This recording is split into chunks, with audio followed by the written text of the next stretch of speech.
Great. You made it. As always, I'm excited to have you. Nervous about what you're going to say, but I'm here for it. See, because Question Time was founded on a longing for us to talk to one another through open dialogue, active listening, and the sharing of opinions and facts.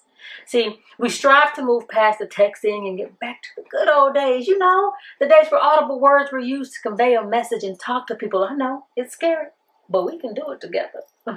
Now, there are a few things that are required before we start. One, we will be respectful, considerate, and courteous. We will also know that feelings might get hurt because not everybody agrees with everybody. But when all is said and done, we will leave not in hate, but in love and understanding. Number two, you can join the live by clicking the link pinned. Note that you do need to share the join, unless it's one of those pop on, pop off type of shows. However, if you plan to be on the panel for a prolonged period of time, and you know what I mean, be kind and share the show to your page. See, this shows us that you want your people to chime in, that you support our growth, and that you are encouraging us to press on to being a brilliantly successful show. Now, if you can't do that for Question Time's expansion, we get it, we understand. But you also have to understand that you can comment in the comment section. Cry about it to your mom. Okay? Now, let's get started. Raw News No Fluff presents to you Question Time with me, your host, Brandy Grant. I'll be back in 1 minute.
I'm your host, P. Grant. Sometimes I'm testing you and people in the backstage to see if you're listening. You were listening because you realized I was on mute. I'm very proud of you. Very proud of you. So, hey yo, we're back. Last week I was on the brink of total destruction, but the Lord kept me. So please do me a favor, do me a favor, do me a favor. First, subscribe to Raw News No Fluff on YouTube. Please, please, please, please, please. Okay.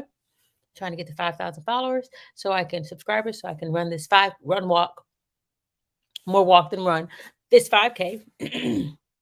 And I am asking that you share the show to your Facebook page and join us in the conversation. Okay. Click the link, join us in the conversation. Wish I had asked you to moderate because she's good at it and she's supposed to host. I got to figure out when she's going to host this one with her and Chef. So looking forward to that. We're gonna go ahead and get started because people are here and I'm excited. Oh my gosh. I guess they missed me. Since we were here last week. Welcome, Jay. Oh, Welcome, Ash. How are we doing today? I am doing good. Oh, there you go. I think I'm doing good. I'm well. I'm Great, great, great. How's everyone's week been? I know it's it's been over, it's been a doozy. but you're coming through.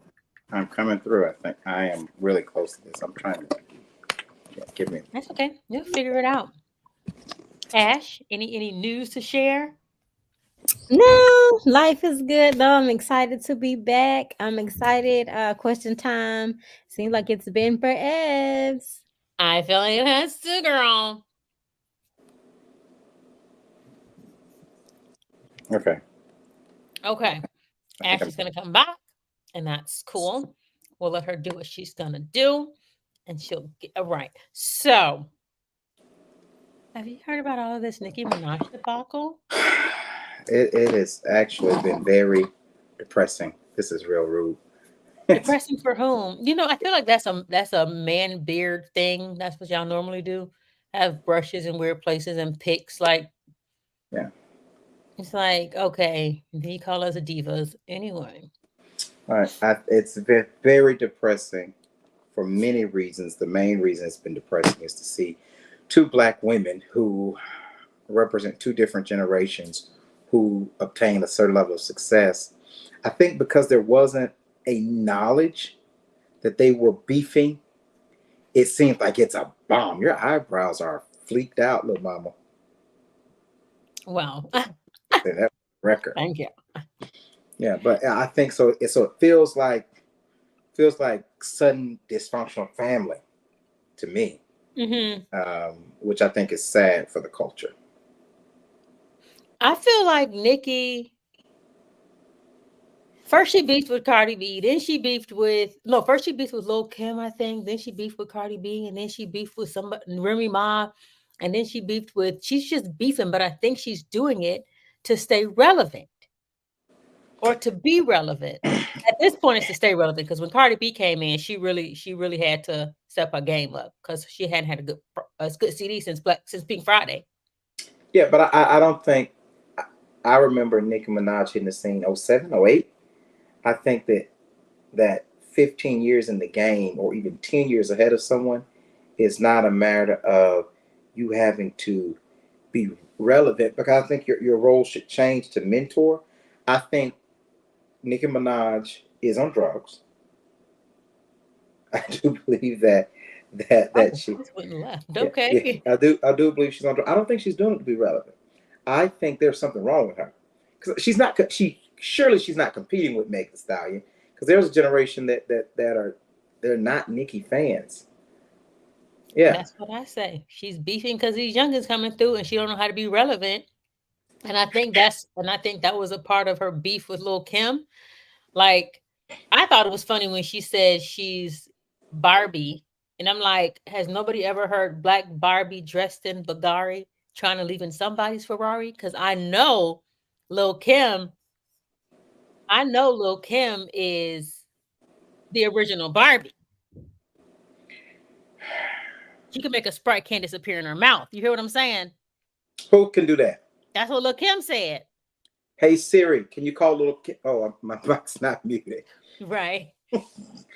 Because so I believe she was beefing with her, and I don't know where. I think Remy Ma started. Did she say something about Remy Ma? And I know she was beefing with Cardi B because she said something about Cardi B's daughter or something, or that Cardi B shouldn't be acting like she's acting because she has a child or something. And now she said something about Meg's mother who's passed away. Like, Megan what she want. Yeah, but Meg's latest clapback today, I watched it. I said to myself, I said, this is tough. I think anyone who's married to a known pedophile would benefit from not being the loudest person in the room. The fact that she keeps putting this target on him, he has to be saying he's the one regretting the marriage. You know you're in a bad shape when a pedophile is regretting marrying you. Right. Because every time she gets in these things, he's the one, his rap sheet is the one that's blasted. And I'm thinking to myself, what did he do? He was out having a normal day, getting Huey Magoo's, and before you know it, there's a million people who didn't know he was a pedophile that now knows he's a pedophile. Who's backstage? I don't get that kind of dance. Oh, nobody's backstage. Yeah, I didn't know he was a pedophile. It's the Bentley. It's the Hummers of 23-inch rims. Jumping out the Jaguar with the tips. Come on, Danielle. Keep your bread up. You didn't know he was a pedophile until today? Until you just said it. Oh, what point? So you got to explain how he's a pedophile, though. Don't you know? You can't be like, he out here, like, go. He's a pedophile. What he do, right? though, Does that need an explanation? Yeah, I was gonna say. That's true. Yeah, I was gonna say whether she was 17 or what. I think how it was explained to me, it doesn't allow any grace. It really doesn't. Never mind. He a pedophile. He got to register. Right. You Yeah. can't be within 500 feet of a school. You know what I mean? I'm not. I'm not. I'm Okay. not. We So side on them. right.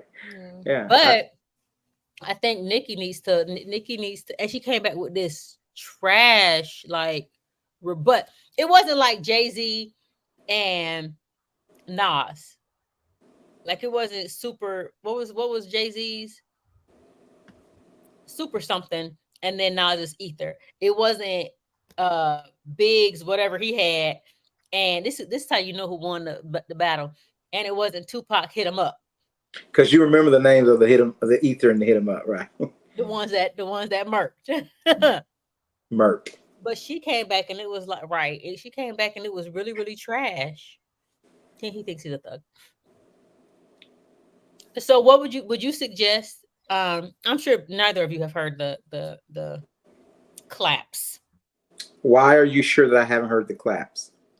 Have you heard them?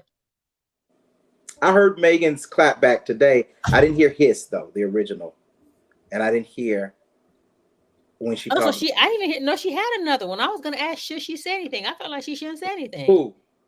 Megan, that she should just look at. Oh, you haven't heard the not one looking. from today where she talks about the. Oh yeah, when she talks about you talking about people mother, you need to. You should find out and want me to play it. It's pretty rough. I'm gonna. No, because then might be copyright infringement. So I don't want to. I don't want to get On involved a in diss track? No. Yeah, I don't want to. Yeah, no, let's not get involved in Yeah. that. Okay. Can I see if I can find the but- lyrics and read them? I'll see if I can find the lyrics and read Oh them. yeah, you can find the lyric. Oh yeah, you gonna read the lyric? Oh okay. I think that though, I feel like Megan didn't have to say anything. Lil' Kim came back with nothing, and I guess Meg was like, "Well, I guess I can flex my skill a little bit more." I guess cementing Nikki's demise. You should be a Nikki fan, Ashley. I mean, you like a couple of her songs, no? Yeah, I like the first album. Pink Friday. Yeah. That's what I said. And I do like that one song, when she talk about she went to the club, she owned it. It's just that first verse I like. I remember that. Okay. Yeah. Other than that, I'm not, but I don't listen to music much anymore because I'm on the pursuit of holiness. So Amen. I don't no, seriously, I'm taking my walk with Christ very seriously because I want to make it in. And so I don't have the luxury of going back. And Lord knows, I was a Megan. Boop. Don't put me in the car and we need to turn up. Meg was my go-to Every time. I'm glad that you've been delivered. I really am. It's a struggle. She had a hold on you. you. Holiness. She definitely had a hold on you. But yeah. I like a good Meg now. Okay, well, good. You have not heard any of her songs. Yeah, I don't even know what's going on with this whole beef. This is my first time hearing about it. So basically, Megan said when she said that it's not that they don't like Megan, they don't like Megan's law. And Megan's law is a law in California where pedophiles have to register. So Kim got touched. I'm not going to keep calling herself a Kim. Kim, number 2, got touched. So she decided she was going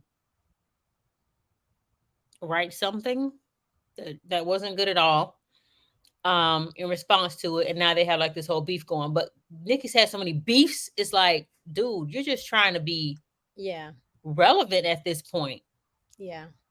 And like he said, you should have taken a mentor role. I would just say you should have just stayed in your lane and focused on music that you made and just let them have theirs, because you can't be the only female in hip hop, and because you weren't.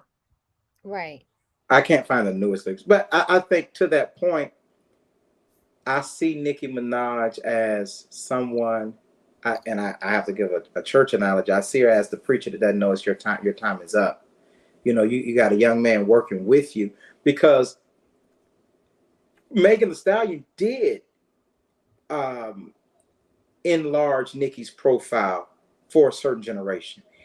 When you think about when we were coming up, there were maybe 10 or 15 rappers that were in rotation.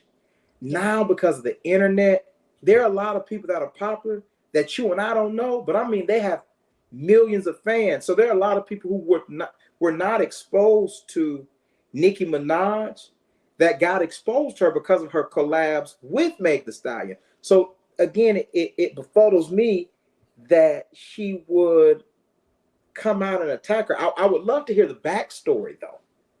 I don't understand where it all came from. Right. I can't answer that question. Because the Bigfoot diss track, you know, Meg Thee Stallion do have some really big feet. I just want to say that. I mean, yeah. Yeah, I want to say that for the record. But I don't understand what made Nicki wake up and say, I'm just gonna diss her. But I will say this: the videos that Nicki Minaj are recording talking, when she's repeating herself, she definitely sounds under the influence of a narcotic. It was sad to listen to, and I feel like her people who are letting her be alone and record this stuff, it's not good for her brand, because she definitely came across as a psycho person. Well, I can't speak to her drug use, but I can say that when we grew up, Nikki wasn't a part of our grew up generation. Nikki was in between. So Yeah. she also had access to at least Instagram, Vine, like that kind of stuff or whatever, those things. She may not have the complete access of TikTok. MySpace either. But honestly, no, she wasn't even doing the MySpace era. 07, 08. Boom, boom, boom, boom, boom, boom, boom, baby. Yeah, that That had to be like She was in the 07. Facebook era. That was post MySpace. She had all the base, but she had access. She had the chance to merge into where Megan them is, and drift back into where Lil Kim, Foxy Brown, where they were. But she optioned. I don't know what she optioned, but well, she's like Pee Wee Herman, though. She's like Paul Rubin, how he killed his career because he walked around as Pee Wee Herman every day. This whole Barbie thing that Nicki Minaj does, she never comes out of character. And how many times? I mean, that can't be popular for 20 years. The pink hair, that can't be popular for 20 years. I think she's at fault for not evolving. You know what I mean? She should find a new handle or a new heel, as they say in wrestling, a new character to identify as. Right, and she does fall into Roman. Yeah, she does. But even when you call her this Barbie character, it still makes me cringe, because that makes me like, that's Lil Kim. That was Lil Kim's stitch, or right, her niche or whatever, with the colorful hair. What's the song? You know what song I'm talking about? Well, Lil Kim had the song "Slide on my Ice Like the Ice Capades." I got the itchy gitchy yaya with the marmalade. Who, me, not you. Oh yes, who's he? Trying to suck me back in. I'm not. But I'm saying she went from different shades. She literally says in the thing, but who could you imagine? Who can you imagine what? I was gonna say that actually makes a bigger argument for why Nicki Minaj is not relevant, because you're an extension of something that's been done already. You know what I mean? Mm-hmm. So we've seen this already before. Right. You know? Yeah, that's tough. It is tough. And then she finally came out and said that her behind was fake. Did she admit that? Yeah. Did she need to admit it? No. After Remy Ma talked about how it exploded, or it was moving, or something it was doing. I think she felt she finally admitted that. I didn't know that. That's tough. Why is that tough? Her butt was probably tough because it wasn't functioning. Anyway, so natural booties matter. I'm disgusted by her all of a sudden. You're disgusted. Well, there are people out there that enjoy it, and they. Speaking of, did you know that guys claim they prefer natural bodies? That's true. Over BBLs? That's true. Natural mom bodies as well. Mom bods are probably the hottest thing in America right now. What's a mom bod?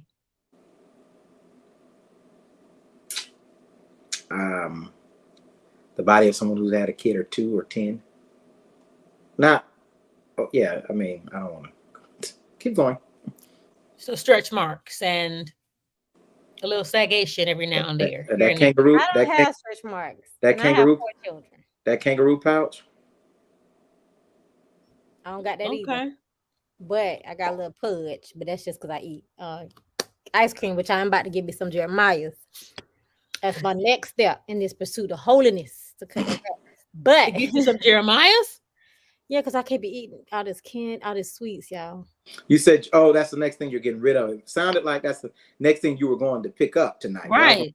No, I already got it. I already got it. It's in the freezer. And it's waiting for midnight. Robert, hey, friend. Nah, Oh, it's probably tough. Don't be that person.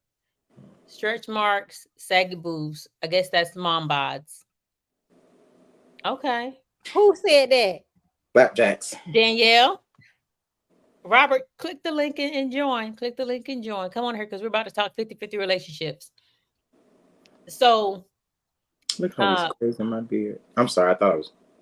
So yeah, men say they like natural bodies, but they stay liking and stay in DMs of women with BBLs.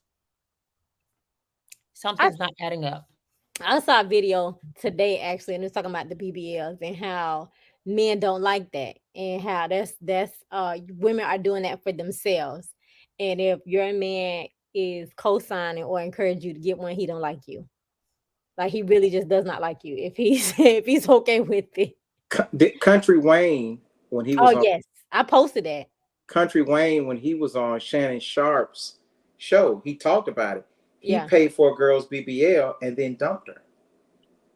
And he said folks were like, you pay for the BBL, you should have stayed. How you feel about another person?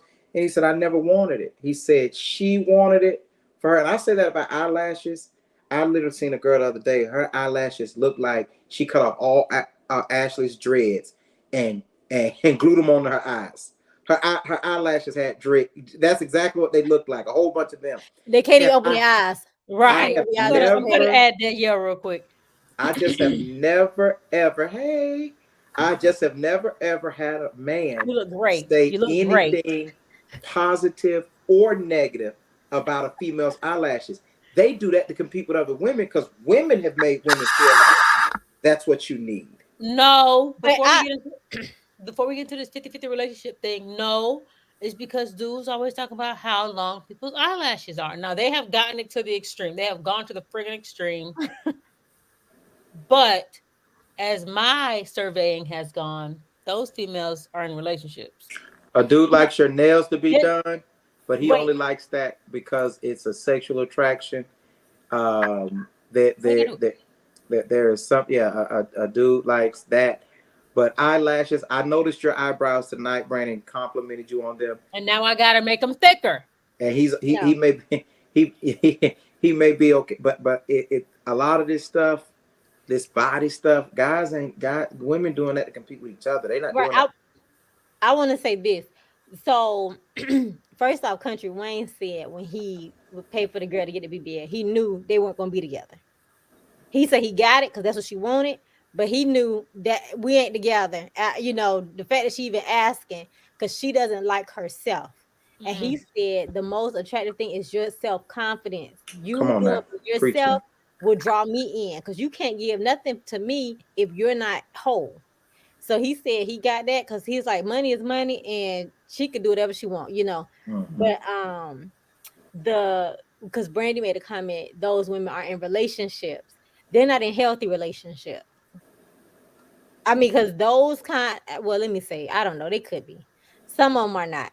Because those kind of body augmentations, did I say that right? Augmentations. Yeah, augmentations draw a certain group. They draw a certain type of person.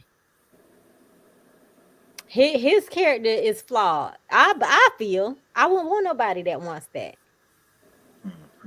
Well, if you want somebody that wants that, we have to have a long talk. Or if you know somebody that wants that. I think there's a difference if you date a girl and she she may have had children and she wants breast lifts or small work because of something. I think that's different than a complete body makeover. So, well, they call that the mommy makeover. So where do we draw the line? I think we draw the line where your kids don't recognize who their mommy is anymore. I think that I That's think a far way, though. yeah, That's a long way away. I think that for if and well, I think we talked about this on this broadcast before.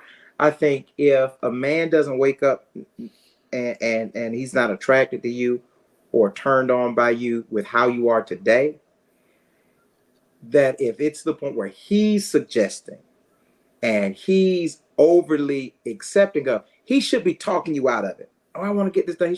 He should be saying, no, you look fine. No, no, no. He should be saying that. And if y'all are married, he should be immediately after saying that, snatching your clothes off and solidifying that. But I think that to have somebody completely change their body type, because it don't change your mind. Like, have you ever worn I mean, I don't, girls wear t-shirts. Have you ever worn a t-shirt that was too tight and your top shirt was your size, but you're pulling at it because you feel what's really going on underneath, you feel uncomfortable? That's, I think it's the same thing with these makeovers. It doesn't automatically change your self-esteem. And you'll hear a lot of women say that. You know, I have, especially if it's not done right, man. Some of these girls look like it is hard to look at. That where the thigh and the butt meet, that's the telltale whether you went to Miami or Sanford to get yours done. Because that's where the rubber meet the road or where the toothpick meet the orange.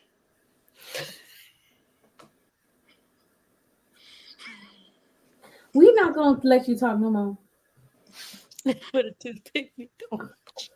That's what it looked like. We got it. Right. We get it. You stupid. Robert, click the link and join the live. So this conversation basically is limited to the BBLs. Because of course, like somebody who had like a gastric bypass and has lost 200 pounds, that person's gonna need major surgery to get rid of all that skin. And a lot of times they have a lot of empty pockets that need to be filled in. You're gonna make me throw up, Dr. Jackson. No, but I've seen it. I think it's strictly with the BBL. Because I'm just like, no. Can I say this though? Even with the bypass or the sleeve, that you have to be careful with that too, because I've seen people who, yes, you were heavy, but you weren't obese, but they do it, and it is not attractive. Like I've on TikTok, some women and men that have their bra and you see the extra skin and stuff. I can't see how that is a turn on for me. Right, you get that. So that's why but that's not considered an augmentation. But let's go ahead and get into this next. Anybody else have anything to say about augmentations and BBLs? And great. So 50-50 relationships. Aren't we all excited? It's 2024. Men can do what women can do, and women can do what men can do. No? Yes? How do we feel about the 50-50 relationship? What does 50-50 relationship mean to you? For one, 50-50, especially when it comes to women, is never truly 50-50. Explain. Okay. Typically, in a typical situation, especially the man who wants to maintain traditional values but still wants to have 50-50 relationships, the woman ends up taking on the brunt of the physical responsibilities. Oh, okay. Along with, so yeah, 50-50 financially, but it's not 50-50 physically a lot of times. So then it doesn't end up actually being a 50-50 relationship from what I've seen. So how do y'all feel about them though? Would you be in one? Is that something that interests you? No, it's not something that interests me. And to me, it ends up being a lot of competition and a lot of monitoring each other and to basically, oh, you didn't show up with your half of the rent, or it's a lot of that. And unless you guys make the same amount of money, how would it really be fair? I, I, I like your thing, Ash. We bike. I think 50-50 in my mindset is really an overflow of we're all in, we're 100% in, right? Meaning that at any time, if we go out to eat and you pull out your debit card first, I believe your money is mine, my money is yours. Like I feel like Well, see, that's that the one pot. That's yeah. very that's different from 50-50. Yeah, but what and I guess what I'm saying is, so it's on you and it's on me. I think 50-50 is a mindset, even if it doesn't always work out mathematically as 50-50. Because You mean in marriage or like dating? well, that's marriage. I think dating though, see, dating, I don't believe it, and I'm telling from experience, men who go anything more than 50-50 while dating are getting the short end of the stick by and large.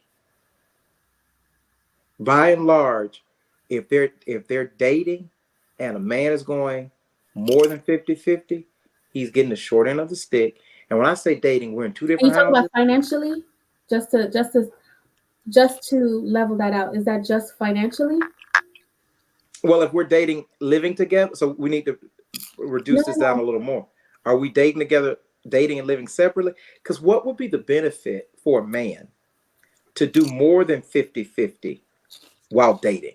Like, I think that's archaic. Yeah, I'm gonna buy food when we go out. Yeah, okay, we go out on a date, I'm gonna buy food. But other than that, what are really the other ways that should I be paying more of your bills? Are we talking about bill pay? Well, see, no. If you're dating, um, how are we talking about 50-50 in dating? So are you courting me or am I courting you? That's the question, girl. Ask that question again. Because in dating, I mean, yeah, there's sometimes where I can take you out on a date, and All right. sometimes so there's sometimes I can do that. But how often is it going to be that I'm going to be paying the paying for the whole situation? So this is very scary. Why is Um, that scary? this I is mean, I this, pay for dates. I no no pay for dates. this is scary because watch this. Let's say you and a man are dating. Y'all are just dating. Mm-hmm. You all go out to eat 3-4 times a week. You know, breakfast. What do y'all have jobs?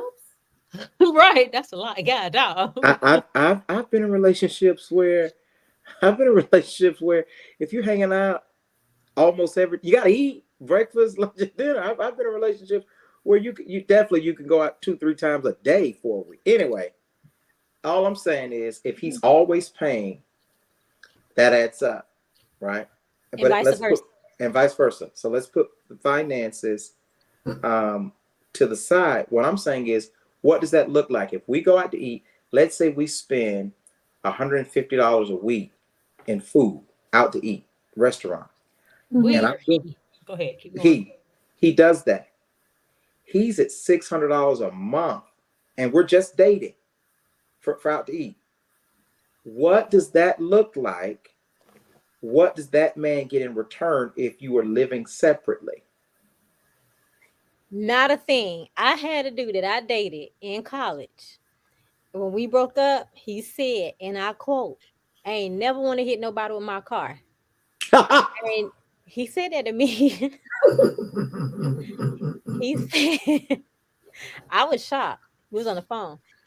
He said, I went broke taking you out to eat. He said, because I used to love Olive Garden. He said, I was charging everything. That's not my fault. You don't get Nope. nothing in return for you spending your money Yes, it voluntarily. is. Shame on you. First off, I didn't know that he was going broke. Shame on you. I didn't How know was that. that? But that Shame. man said he wanted to slap me. I said, wow. Shame on you. I'd have been over that. How was that Shame shame on on you. her? He knew Right. his finances. If he couldn't afford to be in a relationship, then why are you in a relationship? Brandy. And I'm not don't. asking you. I didn't tell you you have to take me out to Olive Garden No, every no, time, no, every no, Exactly, no, day. no, because You no, dates no, made no. that choice. dates don't have to be Women, no, no, no. Y'all, $150. y'all full of it. I'm gonna be ST3 this week. Oh, please. You all, Stop, you all, Daniela said back. She said, you okay, we ready now. you all know that there is an expectation of a man For who? wanting to please or impress you, and for you to accept the gift, whether he can afford it or not, for you to accept Olive Garden. You know, Olive Garden is not McDonald's. Even if he could have even if he could have afforded it, he didn't have to say to you, "I'm going broke." You need to call that man. You owe him. You I don't owe need to him call. nothing. But we were in a full relationship. So he was getting all benefits. He was in a full relationship. But my thing What are the is that benefits though?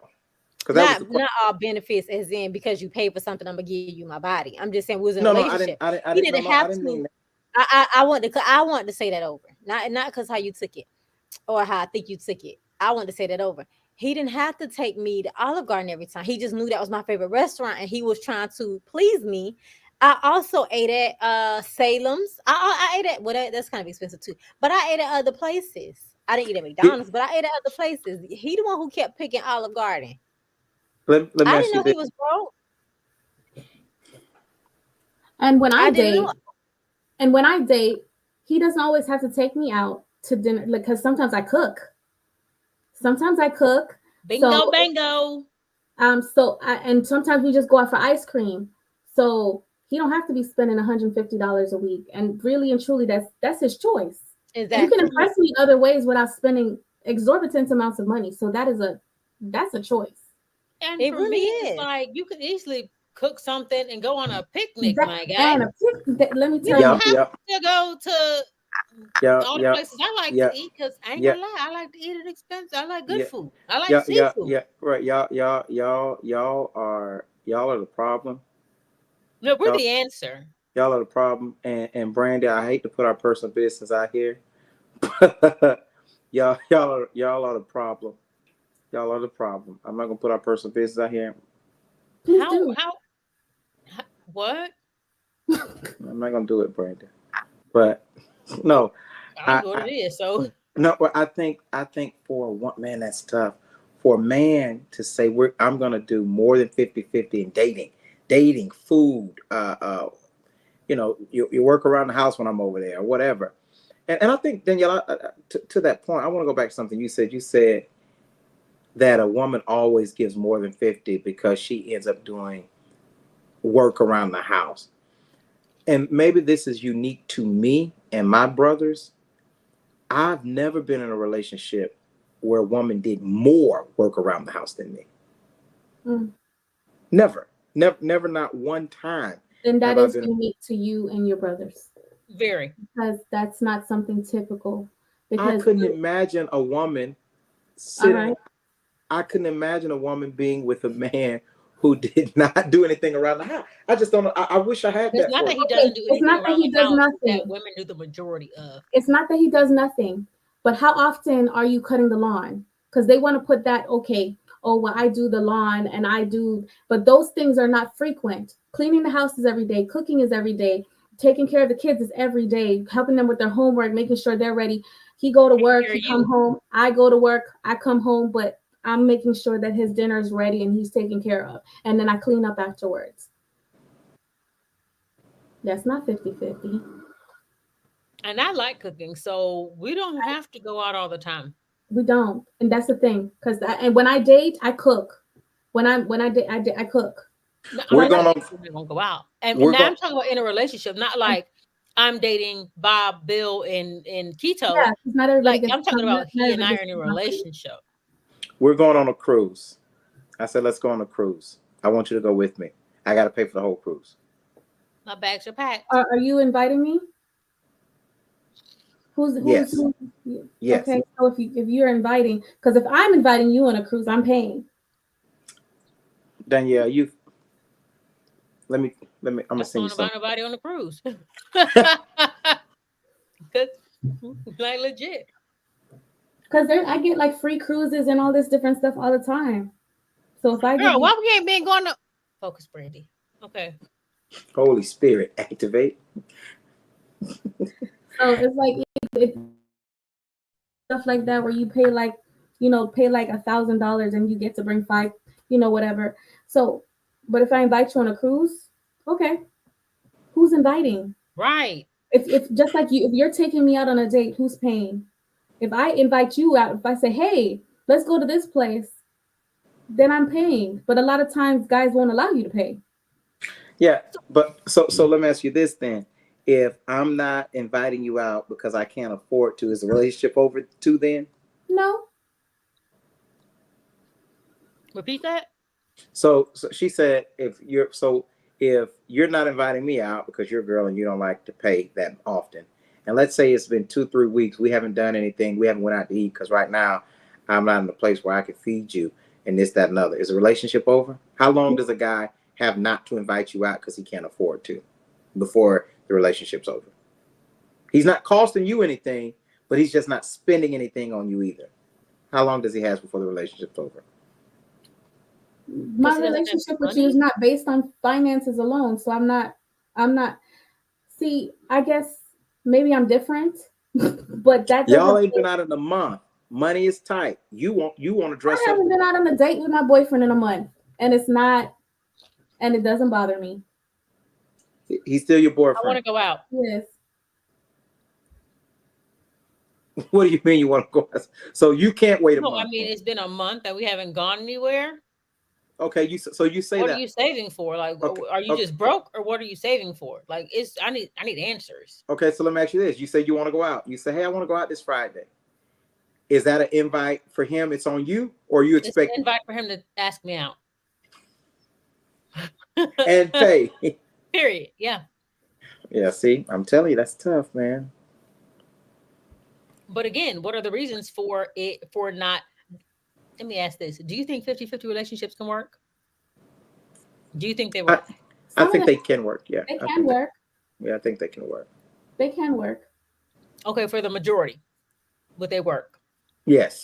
As if they're actually fair, if the 50-50 relationships are actually 50-50, where he's cooking some nights, she's cooking some nights, if one cooks, the other one cleans, like, and if it's truly 50-50, where one falls short, the other one can pick it up and vice versa. If it's truly 50-50, it can work.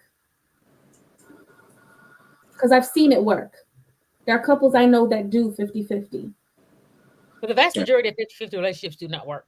That's what I'm saying. In the majority, power struggle. Exactly.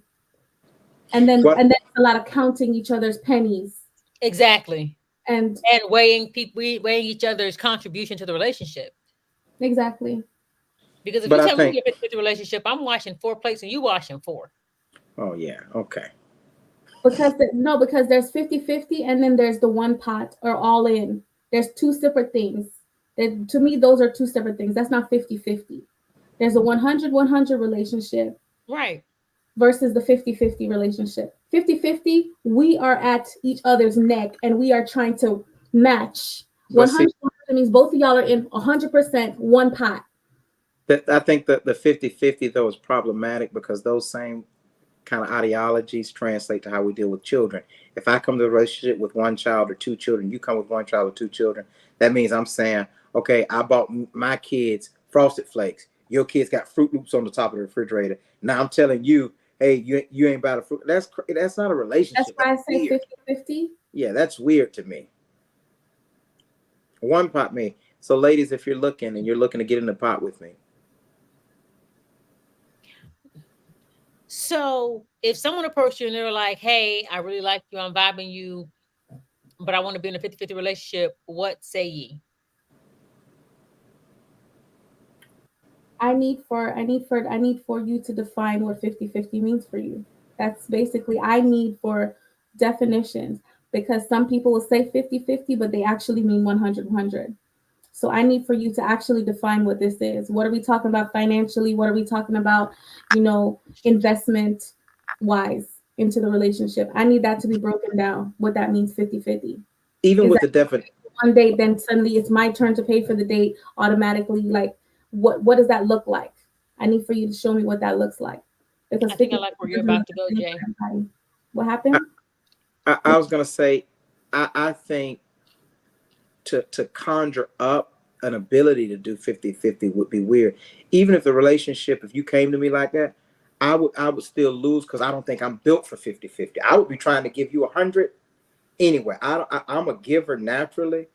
I don't think if you didn't have it, I don't think I could be the dude to say, oh no, we ain't going out on your week then because you ain't got it. If I got it, we're going out anyway, and you don't owe me. Like, I don't think that real relationships keep score when it comes to stuff like that because Yeah, yeah, that's I don't think it keeps score because I think that even if a man does more for a woman or a woman does more for a man, at the end of the day, you can't put a value on what someone who feeds you mentally and emotionally, what they bring to you. So if you came to me and said, let's do 50-50, if I agreed to that the way Gerard is, I would say, okay, but I probably still would do more than 50-50 because I you got to be a special person to be in that vein. If somebody came to me talking about they want a 50-50 relationship, I'd be like, thank you, no thank you, bye. Because you don't want to get 50? It's not because I don't want to get Because 50. It's you don't want to because keep in why relationship. do you only want to get 50? What? Like why do you only want to get 50? Like, why are you know what? We're equal partners in this. But so because I feel like you say that now, but you're gonna change it because when you're talking about something, I'm the head of this household. No, you're not. I'm the leader. No, you're not. Another thing is that 50-50, there is no head. Neither one of y'all can claim head of household. If we I make the 50-50. final decision. No, you don't. But see, the problem You're with gonna that come to is me like, but I'm the man. Are you? if two people are making a decision and you're 50-50, and I guess that is a huge problem. There has to be some, because if you go right or left, we both can't get our way, so we just don't go nowhere. We stay still. Exactly. But that's why 50-50 you can't call it 50-50 if you talking about you want to lead a relationship either. But if it is 50-50 and a woman's not taking care of you, do you lose your headship that comes from being a male at 50-50? What You do. if okay? Say that question again. You're a leader. You're a leader because you're a man, right? And No. Calm down, Sister Soldier. I feel like you were hollering at me just a minute. Yikes! I am woman. We just had this conversation. Just because you're a man doesn't mean that you're over me. So go ahead. Mom. So is your position that you don't believe in natural selection of leadership by gender? It is my belief that the man is head of household. Just because you're a man doesn't make you head of me. You're not finna come and tell me what I'm finna do just because you're a man. In other words, I think because your lips you're are not so. gonna tell me to turn right just because you're a man. I think You're because not your my lips man. are. I think because your lips are so pretty, your eyebrows are so fleeked, and your forehead skin is flawless tonight. I'll let that pass. But if how Make is what it? makes sense. Go ahead. Who was that? Oh, I think that's scary that a man who was doing 50-50 You know who it is. financially, but what if that man is still protecting your homestead, making sure your tires have air, making sure your oil is checked? You mean to tell me You're talking about the 50-50 relationship? correct? Well, I'm making sure 2 of the tires have air in them. Like, if this is you hold a pump for 30 seconds, I hold it for the other 30. Your car and I'm taking care of mine. Because if you tell me we're in a 50-50 relationship, we're in a 50-50 relationship, my love. So the trash comes 2 days a week. You take out one day, I take it out one day. Monday, I got Wednesday. 50-50 relationship. I couldn't be with you. I wish I would get up and catch you taking that trash out. You want to be in a 50-50 relationship? Let's do this. I'll play the game. Because what it really boils down to is men don't even want 50-50 relationships. They say it because it sound good, but they don't want it. I hate when women imitate men's voice and we sound stupid. Sound good. Is. I'm a firm believer, but I am a firm believer of gender roles. I agree with gender roles.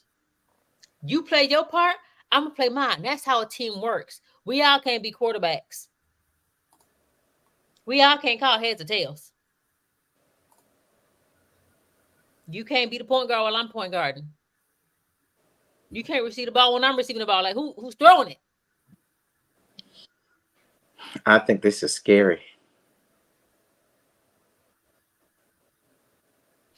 I like this, and the answer is no. No. I was just going to say, they said that's not 50-50.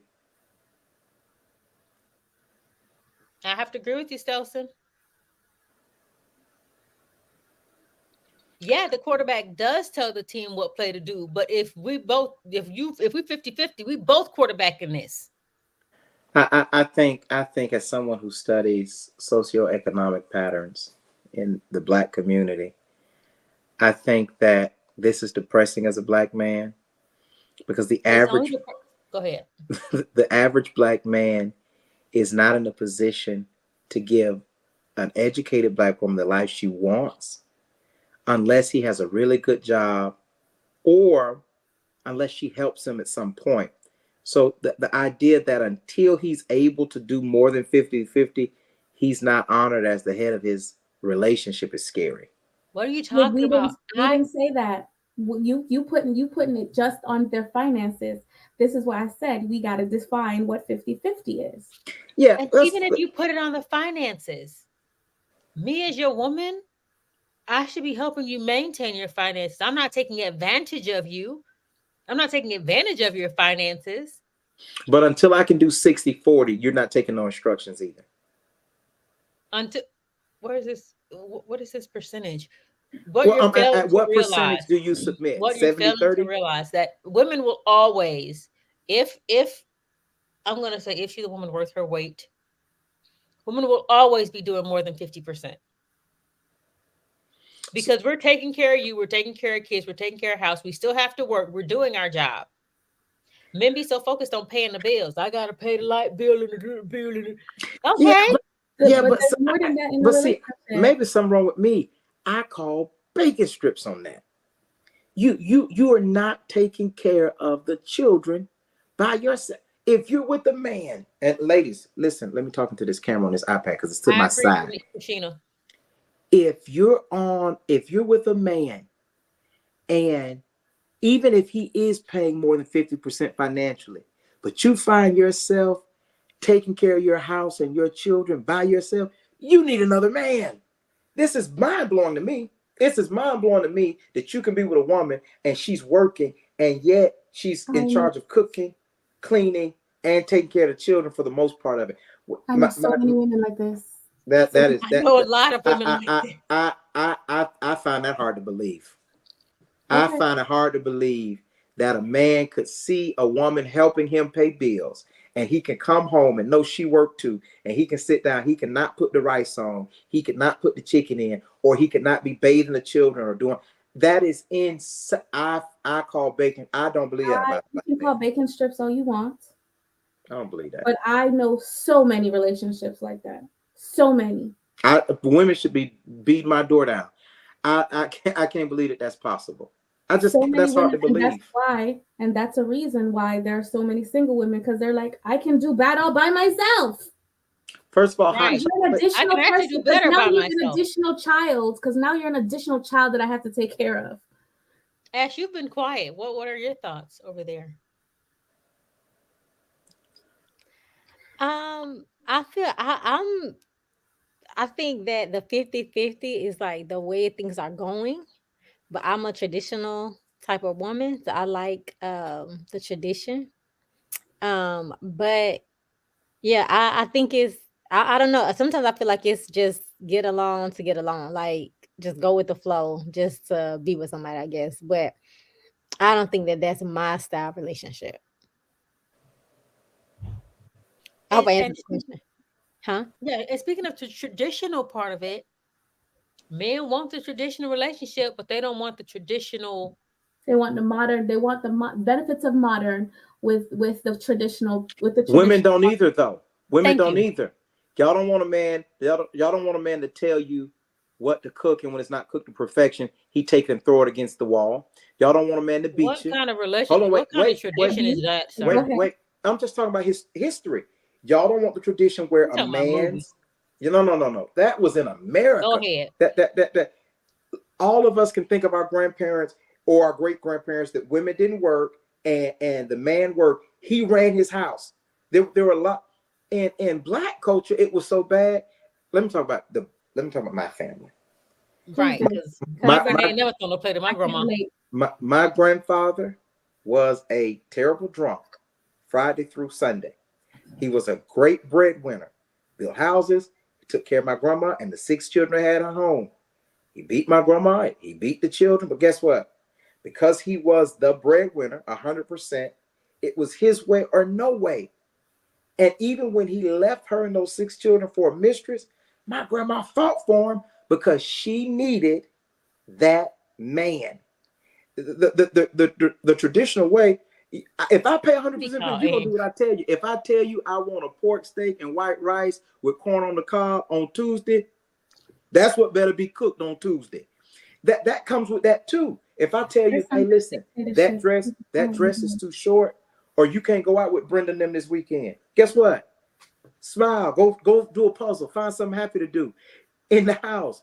That comes with that. I think that we say, man, you sound crazy, Dr. Jack. You know good and well, a wife was like a child when a man paid all the bills and did everything. You know good and well those women were like children. Y'all ain't seen The Color Purple with Mr. and Celie? You think that wasn't made up? That was the way of life for women. That was the way of life. I don't know who that is, but yeah, that's true. And I can't agree. One, like I said, my grandfather never threw a plate. Talk about this food ain't done right or fix me something else. You saw grandparents. You didn't see parents though. What are you talking about? What? You saw a grandparent dynamic. I talked to your grandma about the parent dynamic. If there was a point. I've spoken to my grandmother about when my parents were younger. Was he ever the sole breadwinner? Yeah. My granddad was, for the majority, he was the sole breadwinner. Yeah. And my grandmother ran the house. My grandmother. Like, sure, if he wanted to go somewhere this way, if he was like, you can't go, I don't want you going out tonight. I'm assuming that she didn't. Well, my grandma probably went, but I'm going to assume that she didn't go. But I think but she ran that house because that was her position, and she wasn't working. So of course she had time to fix him lamb chops, play along, join the kids and play along if that's what he wanted with some mashed potatoes. Of course, that's all she had to do. What were the consequences if she didn't do it? He ate whatever she did. Listen to what you're saying. So even if a man is doing all of it, thank you. And I'm not saying it's right. And I'm not saying it's not true. I'm just saying it ain't true for my even if he did what you're saying is, even though he was the breadwinner, even he did all that, she still had the option to say, I don't feel like cooking it. Where does a man win? Even if he does all that, where does a man win? I think that's the issue. Where does he win? Making it a competition, making it a where do I come out on top? You know, it's just let's be collective in this. It's always a competition. No, I think it is though. I think it is because he loses if he's not a breadwinner. He loses if he needs. That's not what you're talking about. You're talking about a man that is the breadwinner. Right, but so let's stick with that. If a man he's winning because he's providing for his family. They're comfortable. They have security. He's winning. So his needs or wants don't matter as long as everyone else is taken care of. Who said that? No one said his needs don't matter. But if you want steak and potatoes, and I still have to change this child, do that. If I can't make it that one night, you're mad? Like you're upset because I didn't make you the dish you wanted that one night? Now for the last 5 nights, you got what you wanted. I just pushed out a baby yesterday, and you want your steak and potatoes. You had a 6-hour night's sleep. Oh hell! Let me throw the computer to things. You had 6 hours to sleep. Oh, the nerve! What you What did I did? get? When did You she get gonna, 6 you gonna hours of get some sleep? extra sauce with that steak. Yeah. Dr. Jackson What said did she she had a get 6 baby. hours to sleep? She had a baby yesterday. Well, well, they did give you the pamper, didn't they? I mean, what are you trying to? I'm saying that this is scary. This is scary to hear, It's scary to hear. Okay, so and maybe you this is why I'm single. I'm gonna have to cut my camera off to go fix my chicken salad because I don't. right. So you're beckoning that she's not working at all. You're saying that she's not working at all and she should make your meal according to how you like your meal and when you want your meal in that. That's right. Correct. If she's not working, I'm the sole breadwinner. Mm-hmm. She's not working, even if we have children that are in school or because I think I don't know who that is. That's good though, because it may not be winning in competition. It may What do be. you agree with, Trey? But I'm saying because we talk about it like children stay home and these women homeschool children all the time. I know personally women, and I on my job I come in contact with women where the kid is in school. She's not working. Yes, she takes care of home, but he's working. If that man who is the sole breadwinner and you're not home with children all day, not only should he get whatever meal he tells you to cook, he should get whatever meal he tells you to cook, and he should get the relief sexual that he wants when he wants it. I think that what benefit is it for a Yes. man? This is why men. This is why marriage is not attractive to men anymore. This is why. This is why the young hottie who's busting it open, and he ain't got to be 50's friend. She just I need somebody to help me pay the rent for these children for their daddy that's in jail or walked off. This is why she's a more attractive option. This is 1000% why she is.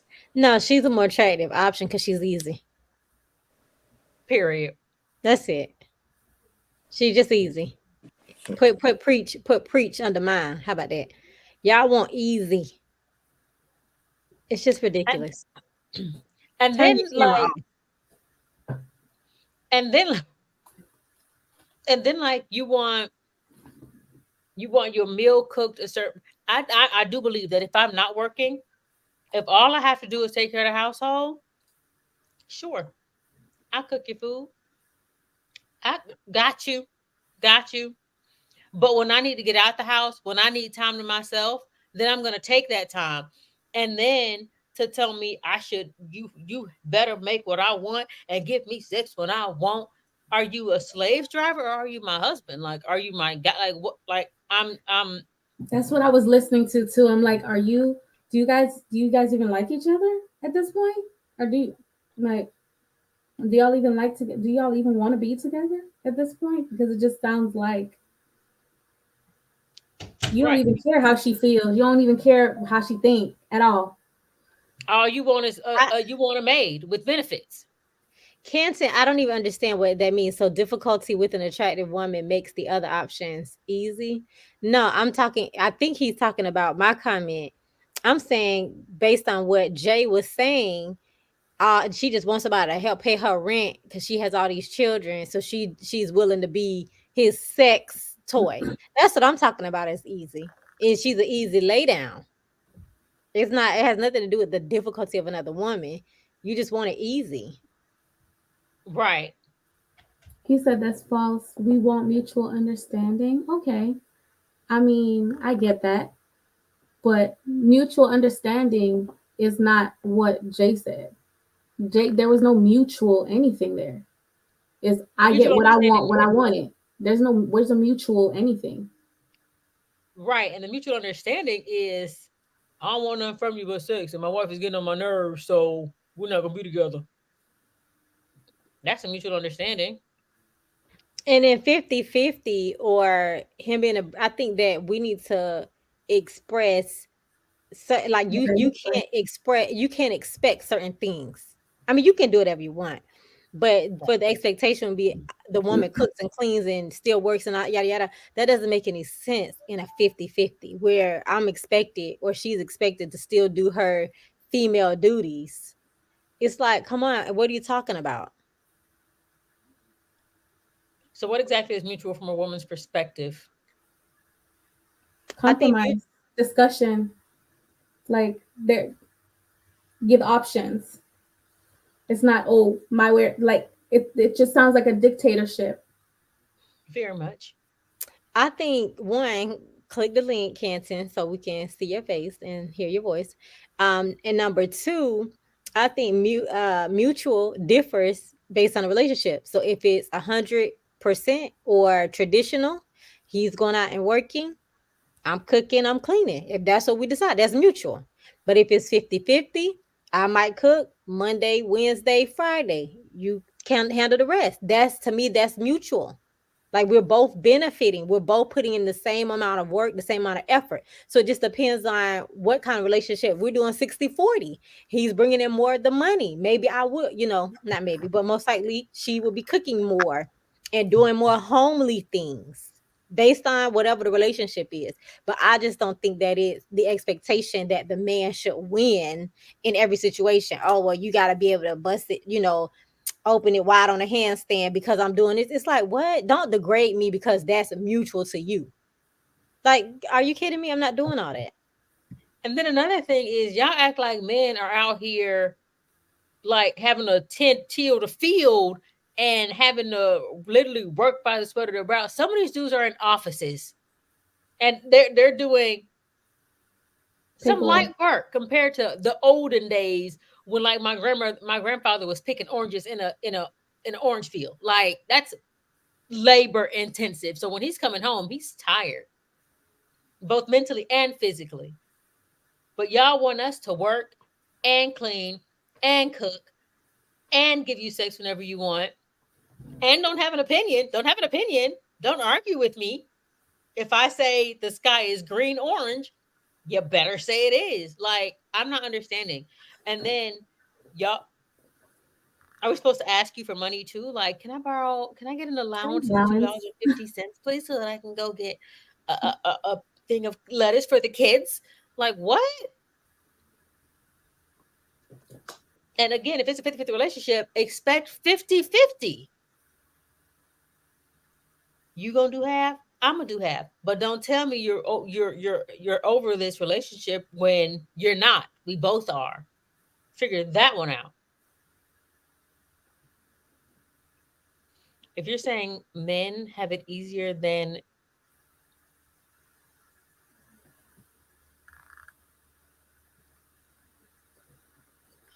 no, it seems like women still have the same duties as back in my grandparents' days. And then they're working on top of that. Right. So yeah, men have it easier than they did back in the day. Yes, that's what I'm saying. You can click the link and join in and have your opinion or speak on it. I don't know who that is though. Well, either way, click on the link and join in. Leroy asked who wants y'all to work? Who wants that? Did I miss that comment? Oh, I did. Men want us to work Because they're talking about they because want 50-50. That's what the conversation is. They want 50-50. right. And plus they want us to work because nowadays it takes two incomes to take care of the house. So yeah, they want us to work. Men want women to work. And they But they also still want want a us to, meal when they come home. they still want the traditional woman when they come home from work. And they still want sex on demand. You And want sex on demand, you better pick up a broom and And they go bathe Junior over there. and they want emotional support. I have Mhm. to Support you, mother you or be you that know. well, who mothering was to say, oh, force in your life, giving you balance on top of everything else. Like, come on. I mean, I'm all for that. Let me not say that, hey, come on. Like, I'm all for being that person for you. But it's like the demand on a woman, especially with a black man, is different. It's a lot. And yes, Q, men want the 50-50 relationship more than Yeah, men women, are the of ones. Yeah, course. men are the ones asking for 50-50. Because if you go on, like, even go on social media and look up. If you even go on YouTube, go look up 50-50 relationships. Most of the times, it's men asking for it. It's not women asking for it. I love the hair. I was gonna say that. Love the haircut. Those are little boys. You said it's little boy. He Oh, said I'm like, Thank their you. haircut is little boys? What? he has a delay. Yeah, I said that's little boys. No, not the haircut. The delay. I'm saying the 50-50 thing. That's little boy saying that. No, it be grown men that say that Grown because ass they're a man. man. So because they're a man, they get to lead. So yeah, it be grown men that say that. I just had one the other day say that. So yeah. Why are they asking for a 50-50 relationship? So they can decrease their responsibility in the Can y'all relationship. hear me? You're breaking up, son. You have a major delay.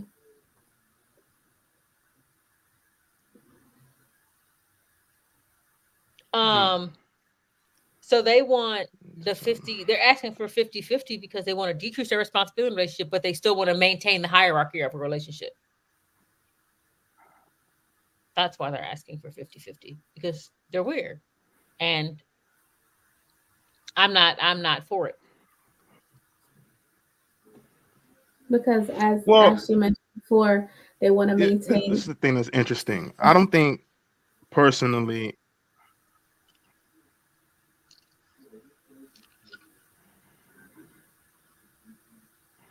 Go ahead, go ahead, because you have a really bad delay. I was saying this. I don't know how bad the delay is on your end. Um, okay, let me get it all out then.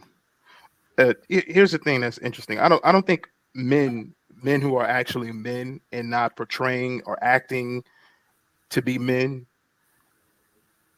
don't necessarily ask for those type of things. They lead with those type of things. For example, the kind of man that you are, the kind of man that you present yourself to be, that's the kind of woman you attract. So if you are a leader, if you are a man that is a provider, if you're a man that is a protector, if you're a man that is a priest type of a man, you're going to attract the woman that fits into that mold, and vice versa. If you're that type of a woman, that's the kind of man that you're going to attract. If you're not attracting either or, then of course you're going to get dudes that are 50-50. Of course you're going to get women that or are not agreeing with 50-50, or agreeing that don't want to do a certain type of work, or measure their what they're doing based off of what the other person's doing. Because someone who is leading in the certain way that they are, they don't they're not counting, like they're not saying, okay, hey, this I've done this, now you need to do this. I've you done that, so now I need to do this. It's just this is who I am. I am a naturally subservient person. I'm a natural submissive person. This is what I'm going to do. Now, if you're the kind of person that commands that type of thing, I'm going to do it for you. If you're not, I'm not. And that's why a lot of times I've had that situation. I've dated women who were naturally submissive, and I wasn't in a space to be that and that leader that they needed, so they left. We weren't yoked. That's not to say that Imam was a 50-50 guy, but I wasn't the kind of guy that could command that type of a woman that is submissive, a woman that is subservient. Wasn't that kind of a guy. And I had to step back, and as all men need to do, and as all people need to do, you need to step back and look and see the kind of person that you are and what you want, and try to level set yourself to that, if it's possible. Some people is not, because it takes a lot of work. They're not willing to do the work. Right. But I have a go ahead, Ash. Because I have a question about I this want to. comment. Go ahead. Yeah, I have a question. I have a response on that comment too. The You're no, on that's mute, Ash. you on mute, Ash. I wanted to comment about the question under it, so y'all can go first. Okay, so I just want Leroy to click on and tell me why men want 50-50. Danielle, did you have something to say to? yeah, because I've heard from men why I've heard from some men why they say they want 50-50, because they feel like the women are making their own money, and they say your money is my money and my money is my money. So they're really upset with that because of the fact that they expect the men to financially take care of them, but then they keep their money. And then when push comes to shove and the relationship ends, then her money's her money, and he's already put in all his money into the relationship. I think I've heard that it's because it's harder. The cost of living And is that's up. another thing. Yeah. So it's like, hey, you have to work and contribute in order for us to just stay afloat these days, just to stay at a baseline, which is fine. But I think it's just those back end demands that become very questionable. But I wanted to with what Robert said, he said that yes, I expect certain things to be taken care of. What are those certain things? I would love to hear that. Click on the link, and I And that do. first part, what he said too, we're not the ones pushing you into the workforce. We didn't tell you. Nobody said men are pushing us in the workforce. We all know that that's feminism, the feminist movement, the worst movement ever in life. We get it. But to say that I have to work and have to have a meal on the table, like do all of these things, if we're sharing the responsibility of finances, we're sharing the responsibility of everything. Um, realist, what you want to say? No, I ain't. I'm just listening. Yeah, but I think But I think sometimes people but check this. confuse. Hold on, If hold on. I He think has a sometimes delay, so he don't I hear think me. sometimes you're the people kind of confuse. woman that could command a man who can, Go ahead, realist. Yeah, I think sometimes people confuse 50-50 with like going half and half. So I think when men are asking for 50-50, they're just asking for um the other person to do their part as it relates to the relationship. And I had posed the question of why you think men are asking for 50-50 now than previously before. And I know, some of the answers was because they're trying to avoid responsibility. And I often laugh at that because I tend to think that, could it be really that they're tired of taking on the majority of the responsibility, and sometimes they need the weight of that responsibility to be shared with them. So therefore they're asking for that particular part in terms of the helpmate portion to carry that weight with them. So when we talk about, for me at least, when I hear people men talk about 50-50, they just asking their significant other to carry the load. And I think from a perspective of but yeah, I just stopped there. Well, So if we're go ahead, D. Well, hold on. So if we're just meeting and we don't even know what the load is, and you're asking me to help you carry it already, like Hold what on, in Tom. the How heck? hold on, how we go from coming home talking about 50-50 to now we done reverted back to just meeting. Because how you always No, hold because on, hold I on, had let no, me because I finish. had How said you always earlier. explaining it was it about it being in a relationship, coming home, Mhm. men doing this and carrying the load 50-50. So I don't know how we got Well, from I'm that. asking a different question. I'm asking, how Oh, does it okay. work for men when you just meet them and they're like, well, look, I'm looking for a 50-50 relationship. Da, da, da, da, da, da, da. Yeah, yeah, I that think I think what I, that's what I'm saying. I think when men are saying that they want a 50-50 relationship little when they start boy. out, I don't know what ST3 talking about as far no, as because he has a delay. He has a delay. no, I'm So talking about I'm talking about as far as little boys, right? I think that's why I keep saying I think that for me at least, when I hear men communicate out the gate, they want 50-50. What they are communicating is that they're not trying to take on the majority of the workload of the relationship. So they're communicating out the gate, hey, I expect shared responsibilities in a relationship, and that's what's being communicated. That's not how they say it. And I think that statement that men are tired of carrying the load, I think I I think that that's very loaded. They're tired of, because I feel like that, and call me whatever, but I feel traditionally, historically, men have carried the load. I think that because of their certain societal changes, that men have become relaxed and they want the, I Mm. don't want to use that word, the easier road. And I'm not saying that in a demeaning way. They just want life easier. If I don't have to do it, I'm not going to do it. Can, So let me they want life ask for, handed to them. ask me for shared response, ask her for shared responsibility. I can, think that, oh, I'm not done, please. I think that I personally am okay with working and pulling POOLING the money together. I don't mind that to a certain extent. Let me say that. Um, but to say men are just tired,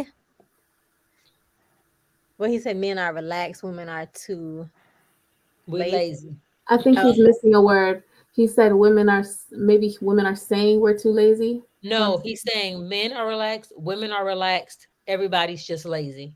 Oh, oh, okay. okay. That could be it too. But I feel like, yeah, I think that that's an interesting statement that men are tired of carrying the load. I think God made you to carry the load, not not being overloaded, in an unnecessary way.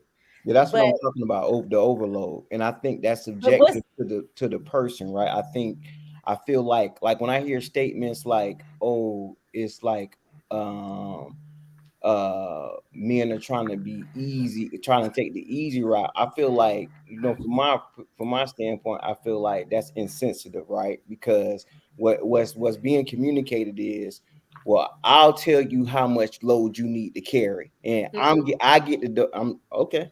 I get to define what that load is, and right. because men are saying I don't want to carry this amount of load, then that means that they just don't want the responsibility, because traditionally throughout time they've been able to do this. And it's just like, nah, because when God put Adam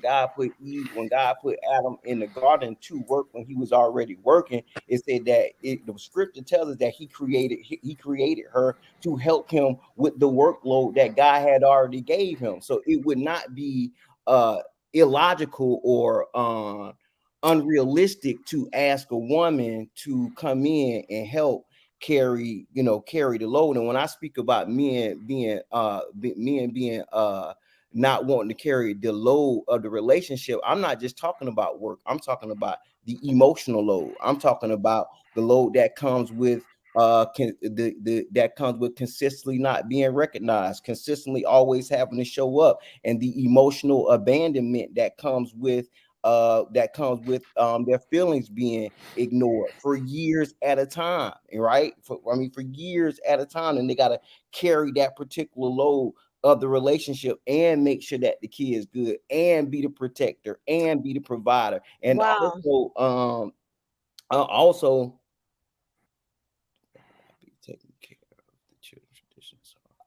That's what I'm saying. I'm not debating whether or not which load is more heavier. And I think that's the Oh, problem, is that we start getting into these conversations and people hear information and they start doing a comparison as it relates to a weight thing. And I'm not saying one is more heavier than the actual other, but what I am communicating is that there is a load that a man carries that he's tired of actually carrying, from an emotional standpoint, from a mental standpoint, from a spiritual standpoint, that does get Y'all are dismissing him, and yeah, he's talking that does get real. heavy enough to where a man carry, where it's like, nah, hey, I need you to carry this with me. I literally need you to hold that down with me. Ash and then ST3. no, I'm not dismissing him. I'm saying the part about the initial thing, because I even said when I use the word easy, I don't mean that in a disrespectful way. I knew how that would sound, so I tried to clarify that. I'm not dismissing what he's saying, and in the not desire to sound like, what is his name, Kevin Gates. Kevin Bates. What's the guy? Kevin Samuels. Samuels. What is his name? Mhm. Kevin guy who- Samuels. Kevin Samuels. Samuels. Mhm. When I hear when I hear the realist say not being appreciated and carrying the load and taking care of the children, and he's defining the role of the man, I feel Kevin Samuels, just his voice rings in my ear. You're choosing wrong. But Who I'm are not these defining women? the roles of a man, though. I'm telling you the weight that he's carrying, and that's what I'm trying to say. That's the difference. That's what I'm saying. The weight of the man. The weight of the man. I'm sorry, I used the wrong I'm not word. defining it though. I'm not You're defining his actual role. well, you kind of are, because you're giving I'm not. examples. I'm giving the examples of the weight that he's carrying. Right. So that's not defining his role. That's the thing that he's going through. If you would take a pause and the bass out your voice, I did say that I used the wrong word. I didn't mean role. I meant weight. You defined the weight of a man. I tried to retract Describe that, the weight. right. I tried to go back, but you overtopped me on that one.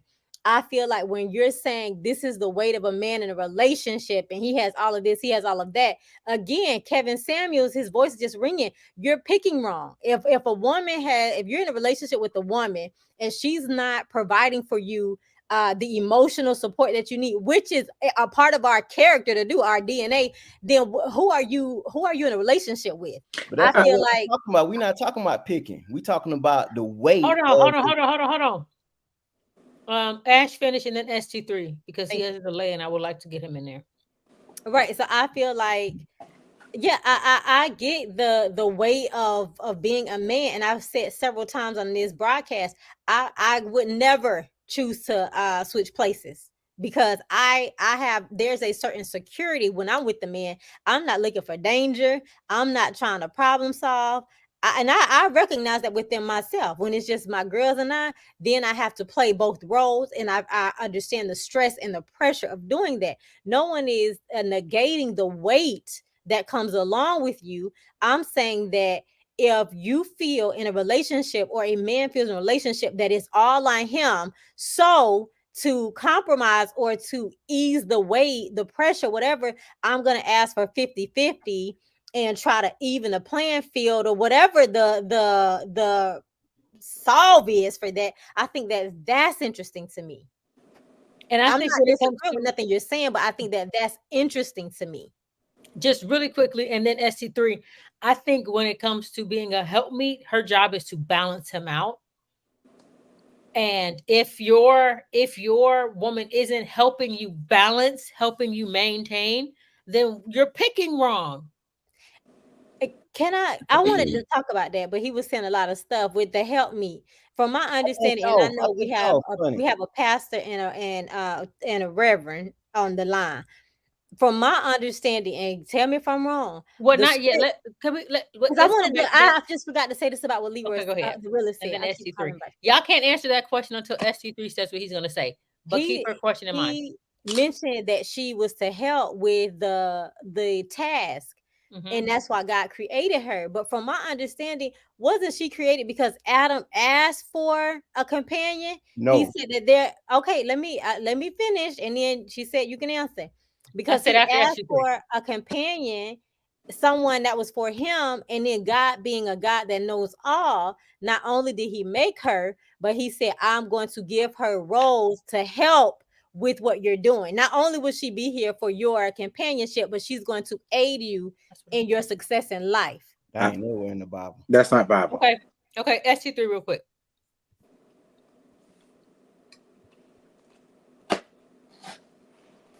SC3, if you don't hop on, I'm coming. Oh, you're on mute, I think. Yeah, you're muted. Hold on. You have to unmute yourself. Okay, go. Okay. I was gonna say that part wasn't in the Bible. I thought I saw that it said God looked around and saw that everybody else had someone and Adam did not have somebody. God said that man should not be alone. Adam so he made Eve to go and coincide because he saw that. God said that. Yeah, well, okay, Adam, but God saw that he was alone, and right. Okay. God saw it, okay. not Adam. That's right. Okay, we cleared that. All right, cool. But okay. But I want to go. Okay, that's clear. But I think Ashley hit on some solid points what she was just saying, and I want to say this. I think number one, our life where we believe that women are supposed to be carrying some type of a load of our burdens, and it never said there's no way it's supposed to be carrying our burden. If anything, we're supposed to cast our burdens onto God, bring our problems to Him. That's where the relationship, man is supposed to be connected to God, and so that way, when woman is underneath our umbrella, woman is also connected to God because of that connection that we have to God, and that's when we're supposed to take our burdens and cast it on Him. What we're trying to do is do the opposite. We're trying to we want to we want to be connected to God, and this is what I'm noticing with a lot of men. We want to say and think that we're connected to God, but it's not actually true. So now we want to cast our burdens, the burdens that we have, because obviously they're there. And it is in doctrine saying that it would be there. The burdens that we're supposed to be casting somewhere else, we don't have to cast it. Brother ST, the Bible call us to bear one another burdens. Yeah, the next it's not about. Hey Leroy, tag me in real quick. Oh, my bad. Tag. The next time you get horny, look up to God. That's what you do. The next time you get aroused, and look up to God. A woman's job is to help a man. Today is Proverbs 31. Today is Proverbs 31. Our church is reading a Proverbs a day. Read what kind of woman was produced in Proverbs 31. She was a value to him financially, emotionally, to the children, and even in his reputation in the city. And women sometimes get it confused when they talk about roles and responsibilities according to the Bible. A woman's job is to help a man bear all burdens, not just the burdens of children. And that same scripture, if you want to go back to Genesis, you have to say, literally, he told the woman, and he shall rule over you. Let me tell you something.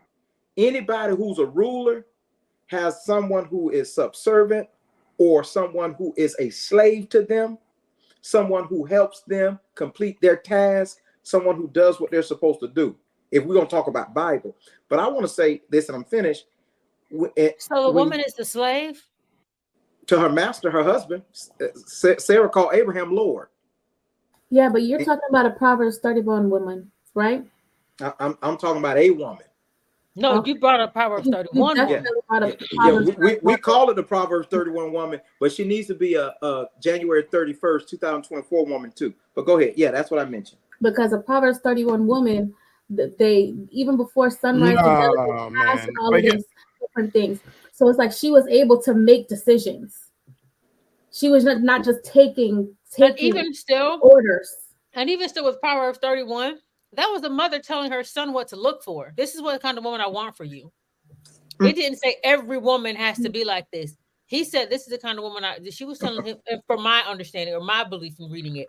Mm-hmm. She was saying what kind of woman she wants for her son. This is the kind of woman I would like for you. Right. I don't know her saying, or Solomon saying, hey, well, I'm this is what glad women y'all brought that up. To be like. Right. Yeah. So it did nothing say about, hey, son, you do 50, she do 50. My guy. But I think the problem though, the underlying problem to that is this: when we talk about 50-50, what Leroy said was masterful in the sense that it and I saved a video today about the 5 reasons a woman lose a good man. They take him for granted. They don't understand that what he's doing. When you think about asking someone, that's interchangeable. Yeah, but when because men don't take women for granted, but we stick around. But what I'm saying is that's the problem, right? That's why there's no resolution. So like if somebody will bring up an issue, like we talking about men issues, right? And then it's interchangeable. Women do this too, men do that too. But I don't hear like, oh, you know what? Dang, I could really understand like where you coming from with that and what we can do as women to create a safe space for y'all to show up. Because I do hear you when you say things like, you know what, dang, y'all do, you are underappreciated. You are undervalued to subject. Leroy, that same video said that women can't take criticism. Right, That's but why when they hear that, but they what can't hear I it think that that's without saying ridiculous. something. what I'm Because saying I is, said I'm the one who said it's interchangeable, and I stand by that. And to say that it's always this, and we don't want to hear and understand your plight. I literally said before that is that I agree with what the realist said about the weight, and that I don't want to be a man because of the weight. So you can't have both. You can't say that I say it's interchangeable, and then I don't understand. I can't understand what you're saying. But You can't your have both. interchangeable at No, that point was I wasn't. your interchangeable at that point was not to denote a truth. It was to throw water on a truth that had been spoken. You got to be No, honest there. no, that's what you say. My interchangeable is that goes both ways. It was used in the way that I said it. That's interchangeable because you're saying the reason why women lose a good man, that reason can also be reversed. Okay, so but It at doesn't that change point, anything that you it said. does. I'm It's not not saying what watering you're it saying is down. That's not still true. facts. But I'm saying at that point in the conversation, it was not to highlight that that point was not valid because it's interchangeable. What? Nobody said it wasn't a valid point. Right. But what we're It's saying a valid is, point. if you It's a use great point. points, use something that only give me something that is only a reason for only why women lose a good man. Why? You know what? Give us your 5 points. What were the 5 points? Right. Let's hear it. The 5 points. I'm gonna look them up though. Hold on. Yeah, and make sure it's not. I think you lose whatever you're not meant to have. Personally, that's the only way you lose something. S33, I like your positivity. But there's I some mean, stuff. no, that's the fact. That's a fact. Because think about it like this. Think about it like this. You had $1 in your pocket. Thank You you, had Miss Bradford. You had $1 in your That pocket. Bradford lady is wise. Yeah, because All right, okay. My connection isn't lagging now, so You I have can $1 speak. in your pocket. Go ahead. You have $1 in your pocket. You lose that $1 that was in your pocket. You really needed that $1. You really wanted that $1, and it frustrates you that you lost it. Sometimes it'd be $5, sometimes it'd be $10. That happened to me. I lost $10 one time. Like, dang, I lost it. I wasn't meant to have it. I was like, man, I knew it was in my pocket. I put it in a safe space, but it was gone. I was like, I was meant to have it. I was not meant to have that money. I was meant to have it. I was not meant to have it. I was just right. Yeah, irresponsible. try a different analogy. I was not meant to have it.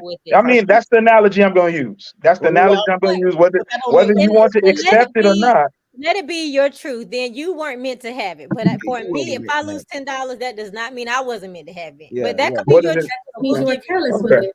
Okay, but let me go back to what I was trying to say earlier. Before they literally cut me off, but I accept that because my stuff was lagging. But now I'm in good shape. So, to go back to the whole thing about the men carrying the burdens, number one, I think that men have lost the connection to God, and that's who we're supposed to first and foremost take our burdens to, because men are supposed to have that connection to God. We don't want to have that connection to God, truth be told.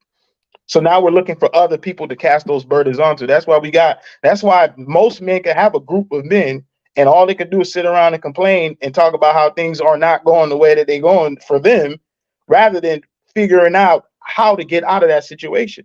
Most and the two ministers on this live can agree with me, I would hope. Most of the answers to your problems are in the Bible. That's what and I made it a commitment for myself to go back and read the Bible, and I'm reading it, and there's some things that I've been trying to work on for my own life, and I'm realizing now as I'm going through the Word, as I'm going through the Scripture, a lot of these things that I've been fighting within myself, come on, hallelujah, the answers were right there the whole time. There's things now that I don't even have the urge to do them anymore. Hallelujah.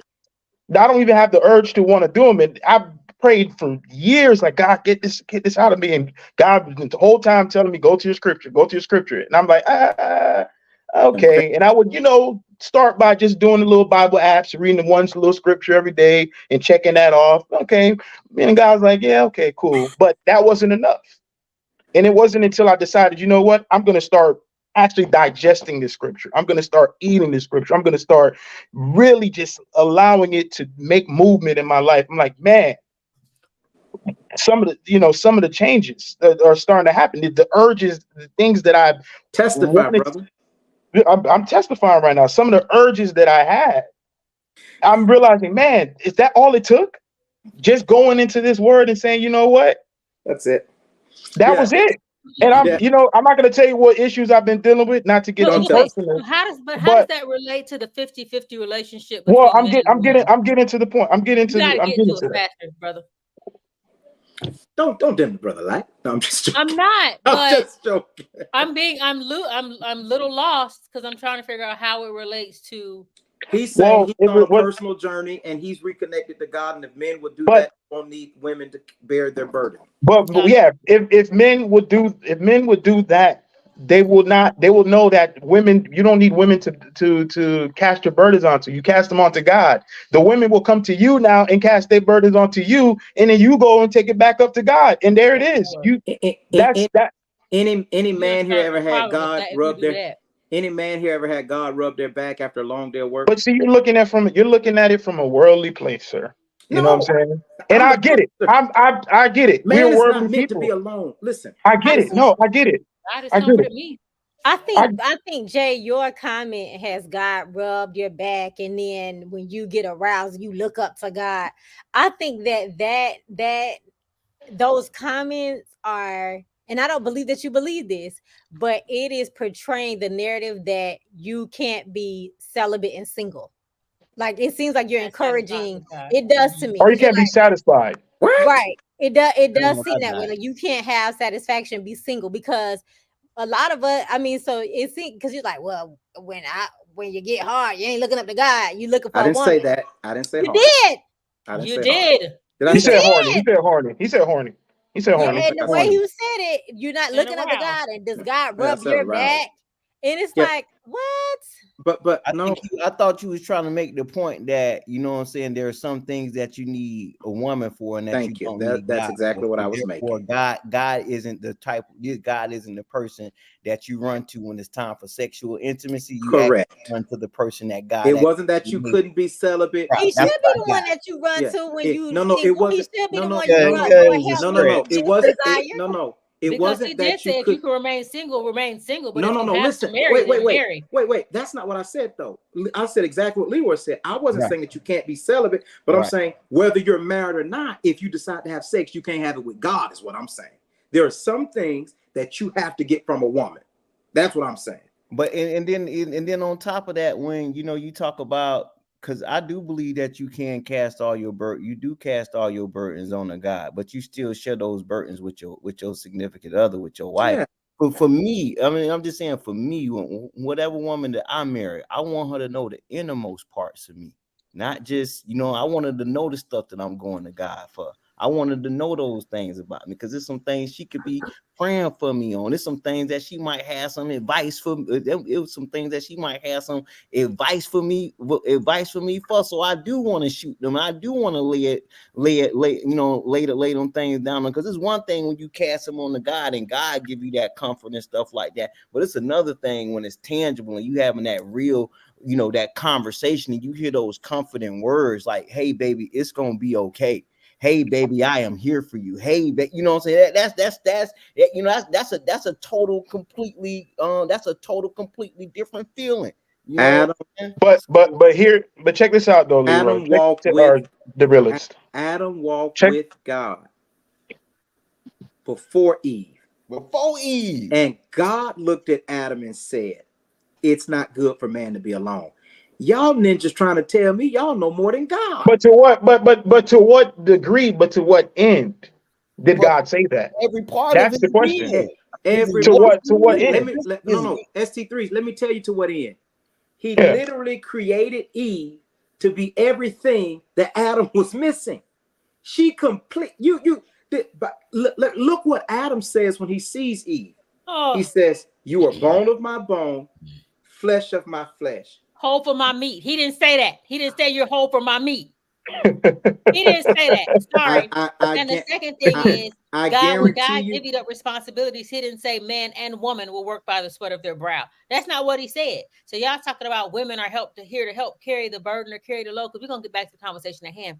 Women are supposed to help the man carry the load. What load are you talking about? She's taking care of the responsibilities of the house. Is that not helping him carry the load? If you cannot carry the load, then you have to figure that out, and we will figure that out together. But to say off rip, you want a 50-50 relationship, like what's going on? but I feel like this. Well, let me close another out where I thing, wanted my another point. thing is that there are. Go ahead. Hold on. Let him close it. Go ahead. Close out. Let me close out my point. To wrap this up, I think the problem as well is men. You number one, what we've done is we put all these burdens on top of us because of the kind of women we want. Let's be honest. Let's be real with it. The kind of woman, Mr. Bradford. the kind of woman we desire, the kind of woman we want to be with, requires a lot more burden. And a lot of men aren't built to carry those burdens. And you can see that. That's why they burn out. That's why they wear down. They're not built to carry those burdens. That is But not you do why. it because of the time. And if you do it because of this kind of the women that you want. Let's be honest. The kind of men, there's men out here, they're trying to find any kind of which way to make over 6 figures, because the kind of woman that they want to be with, that's what they want. They want the guy who got 6 figures. They want the guy who got this. They got the guy that got that. So most men, that's what they do. They work towards don't that. make 6 figures, so you can't say. I know they don't, but they trying every which they're trying everything to try to get to that level. Men don't. They try every which way, try to find a course online, try to sign up for somebody's course that's going to teach them how to make 6 figures. They out here trying every industry. I was that guy too. Trust me. Getting in the industry, going into places that you don't fit. Well, let me say you got to say me, ST3. When you talk, say me, say I. Don't speak because I just said I was that guy. But you keep Lift saying your hands, most ST3. men. But most men are that way. No, most men are not that way. No, they still are. No, I know. ST3. None of my friends are. ST3, I've been a bum.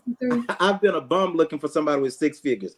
Yeah, he said you don't. You ain't gonna stress me. You ain't gonna stress me out because I got a personality and a talk game. You can be a millionaire, and I can pull you and be just as happy and satisfied. You got to ask yourself. You got to ask yourself what you. Well, Yeah. let's be honest. Let's go to the whole Proverbs 31 woman. No. Close this out. No, I agree with what Brandy was saying when she said this is a mother talking to her son, right? And who they're talking to specifically? This is a king. So a king is the kind of person that would get a Proverbs 31 woman. Not a regular average carpenter man. ST3. No, let's be real. ST3. Who's he addressing? Mute him, Brandon. Okay. Mute him. No. This is hitting hard. I just gotta be real, man. I gotta be real with y'all.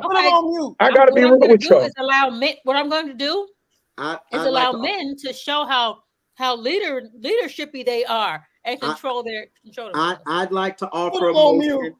I'd like to offer a motion that ST3 be muted. Can I get a second? You got a second. I second and third. It has been properly moved, second and thirded that ST3 be muted. Okay, are you ready for a vote? Well, you know what's funny? Y'all talk. I've never been around any dudes that talk about 50-50. So let's talk about that. There ain't no dudes I hang around that talk anything about no 50-50. Me either. Right. What are you y'all was the one coming up talking about 50-50 though. No, that's not what I was saying. That's what I'm trying to say. That's why I just say you gotta listen, dog. I was saying only thing I said was that I understand why men say 50-50. I never said I knew why. I said I don't understand it. Why. And that's I don't understand it. Of course you don't understand. Chad, I'm so happy because I'm not a 50-50 guy. And that's your prerogative. Good. Didn't it, Chef? My head is hurting. Okay. No, we aren't all queens and queens. I'm sorry. Right, somebody had to be a peasant. There's lords. I want to say this. Before ST3 goes down his hierarchy of heaven. I just want to say this. When I hear someone saying 50-50, versus a man doing more, I want to stand by this, and I'm closing out with this. If you're in a situation with me and I'm carrying the weight of the finances, because I am also the person that does work at home, I feel like a woman, you can't have it both ways. The feminist movement, and I'm an equal, and I want equal pay, and I want equal rights, and I want equal say, and I want equal this. But then you get to this and say, oh, but I want you to spend all of your money, and I want you to bear the emotional burden, and I want you to, if anyone's losing sleep about how this family is going to work, it's going to be you and not me. I just want to be a passenger princess, and you do all the worrying. You cannot have it both ways. That's insanity, folks. Let's be clear. The feminist movement was a white woman's movement. Okay. Oh, nobody here said that. Nobody on here said the feminist movement was a great thing. Nobody said I am had feminist movement. Nobody said that. So you throwing the feminist movement out there is let me ask a question. And irrelevant. What equitable treatment are you willing to give up? I'm still what talking. Equitable treatment are you willing to give up? I'm going to help you carry the load. I'm going to help bear your burden. Mute him. And what equitable treatment are you willing to give up to be someone that's taken care of completely? What as a woman are you? What equitable treatment? What are you willing to give up in your treatment as a human? A human. What equitable treatment are you willing to give up in order for a man to take care of everything? That's a question. Clearly, because there was a question mark at the end. You mean what am I willing to do to be a stay-at-home wife? A stay-at-home wife that's taken care of. You got a husband that's helping you around the house. What does he get? How does he gain? Where is he placed in this system? And what are you willing to give up of your freedoms, your desires, your will for that situation? Because earlier you said he can't demand his meal to be what he wants. If we're in a 50-50 relationship is what I said earlier. No. Yeah. The example I gave was what you wanted for 6 days out of the week. Excuse me for not making lamb on Sunday. My bad. You're not going to throw a plate because I couldn't make something for you one time a week. If I am a stay-at-home wife, if I am doing nothing but taking care of the house, I have time to cook what you want. Not a problem. But what you're not going to do is demand it on me like I'm some slave. So my question is, if he's the breadwinner, you stay home, the kids go to school. First of all, I don't need a vernacular lesson from you, sir. Because you're confusing me. I don't need a right. Because he's switching. Because you're changing from equality and equity. Those are two separate things. Listen. First of all, Dr. Jackson, you be quiet as well. But my question, you put that comment up just for a sting. I saw it the first time you put it up. but my question is, what do you give up to get a guy that takes care of everything financially and does the things you want him to help you with around the house? What do you give up? What will do you have? What decisions do you make? Where's your place in that situation? See, y'all tripping. I don't want to make no decisions. Oh, Brandy, come on now. I don't. Come on now, Brandy. Brandy, shut your mouth. Brandy, shut your mouth. I don't want to think. Brandy, mute me. Shut your mouth. What am I giving up? The booty. You want it high or low, Daddy? The correct answer is supposed to be all of yourself, but that's the correct answer. I don't understand. The correct answer is all of you. Doing everything. The correct answer is what I said, but I get what you're saying. Well, that's the right answer. But let's be honest. Like, if you got to look at yourself and say, okay, am I that kind of person? Am I that kind of person that's willing to give up all of me to be this person? Most women aren't. That's why now you got to realize you just got to be real with yourself. You got to say, you know what? Okay, I'm not the person that's going to give up 100% of myself. I might give up about 70%. So that means I'm going to need to scale it down and realize, okay, that man that wants 100% of me, I'm not going to be able to get him. I'm not going to be with him. Let me even stop looking at him. Let me look over here. And maybe when you look over here and turn your head, you might actually find what you're looking for. Instead, and that's the point I was actually trying to make with the men. It's like you're putting yourself at a level for certain women that you don't even fit. You don't fit that kind of woman. You're trying to put all these extra worldly things onto you so that you can fit to this woman. But then it's like, nope, you have the money, you got this, you got that. Look at how many short, fat, bald men are out there with money that got hot wives, but the wives don't want to be with them because at the end of the day, they're not that kind of man. They're not the kind of man that will command a woman like that. Okay, and what were you going to say, Jay? This conversation is depressing me. This conversation is depressing me, and I don't know if it's the women or ST3 who's depressing me the most. This new ST3 that agrees with Ashley and Brandy and is spiritually enlightened. This is not a new. This is just me. This can't be the. Finish. This can't be the same ST3 that was riding around Ubering with the white women who were married to six-figure white men. I don't know where this ST3. This is ST3 10.0 at this point. I can't keep up. But most people can't. And that's not personal attack on you. I think that we move the needle a lot on what a man supposed to do, and I think who's get out in right now? Like, what is that? I'm trying to wake you up. I'm gonna try to figure out what's going on with you because I'm like, oh, there ain't nothing going on with me, brother. You figured it out too. You see what I'm saying? I'm like, that's wrong. It ain't nothing going on with me. That was perfect execution. SC3, you know these are just jokes, but that was perfect execution. That was. I ain't gonna lie. Listen. No, but we lost Dr. Jackson. Whenever she laughed like that, she going for real. She's out of there. No, but I think it's reflective work. I think most of the problem with relationships is that we don't do the reflective work and look within ourselves and willing, like that question that you asked, Jay, was perfect. What are you willing to give up equitably to get that? And most people aren't willing to give up. They're not willing to give up. You know what I'm saying? How much parts of you? I know what I desire in a woman. I know what I want in a woman. Right. And I know that I've had these conversations with God, and he's like, this is what you got to give up. You got to give up this. You got to give up that. You got to give up this if this is what you want. And I'm like, man, it's a lot of work. But you know what? Much is given, much is required.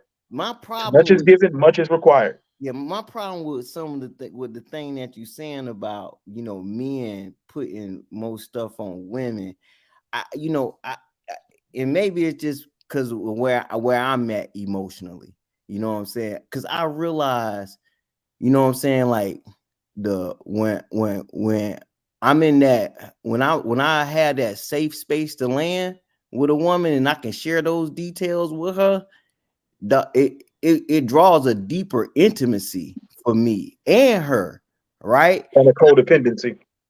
I don't know about codependency about okay, whatever you want to define it as. That's your word. I didn't say that. I'm telling you, I'm telling you, you know what I'm saying, that the connection that's built when two people share in a burden together and suffering, and they overcome and they walk through it together, that is not codependency. That's to me, that's unconditional love. And if part of unconditional love requires codependency, then so be it. But yeah, but I'm still just looking at the nature and the beauty of what comes with being able to share that, and then drawing more closer, and then building that trust, building more emotional trust, building more of of that mental and spiritual trust that comes with it. So it sets the atmosphere for bigger things, and for my experience. So to say men shouldn't do that and they shouldn't create that type of environment for themselves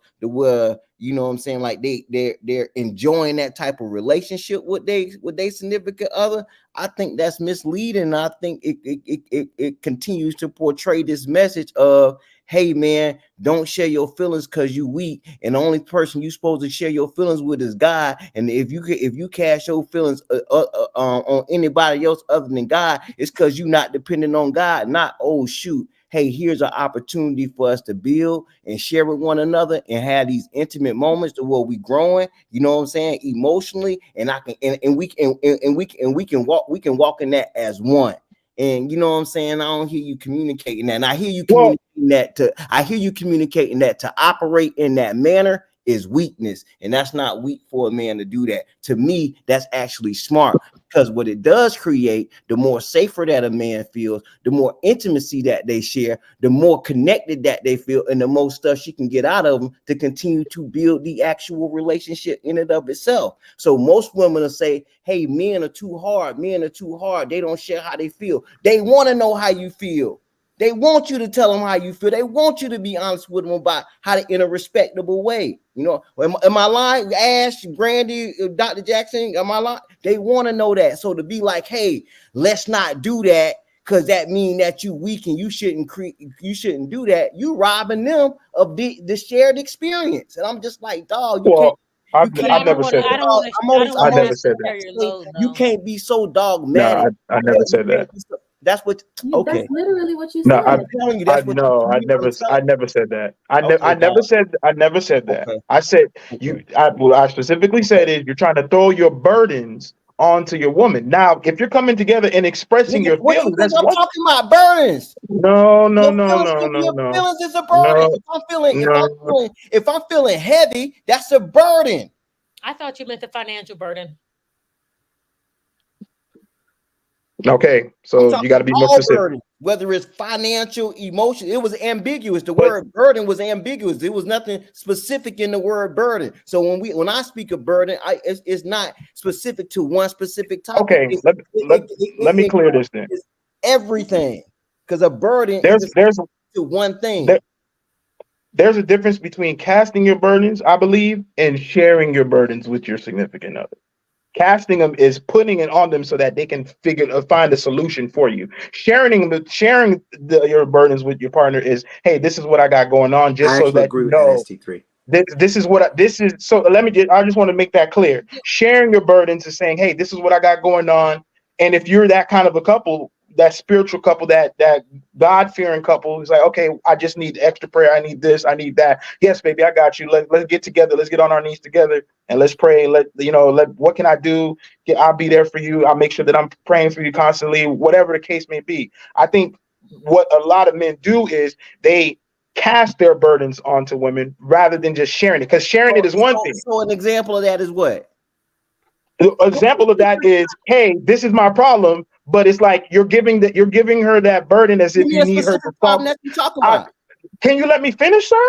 Good grief. Because you're getting a little too chippy, bro. Chill. I'm trying to figure out let me get it out. Let me get it out. You're getting a little too chippy. Calm down. Calm down. Yeah. Just chill out.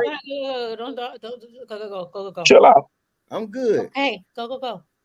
I think casting your burden is essentially saying you taking your problems and you're presenting it in a way to her that you need her to help you with a solution. The solution, she can't help you with the solution. To me, because that's what I'm trying to say. What you saying ain't making no sense. Because if I'm in a situation and I can't figure something out, it's been plenty of times where I call Ash and I'll be like, hey, Ash, here come my situation that I'm in. Hey, you know what I'm saying? Hey, what you think I should do? And because sometimes we don't have all the answers. So if the man is supposed to be the leader, why are you asking the quote unquote follower what to do? Hold on, what I'm trying to tell you is that is wise leadership. That's what I'm trying to say. Leadership doesn't mean you have all the answers. I agree with that. ST3. I'm done. I'm straight. We can get past ST3. Whoever sold you those. So you're getting really emotional, sir.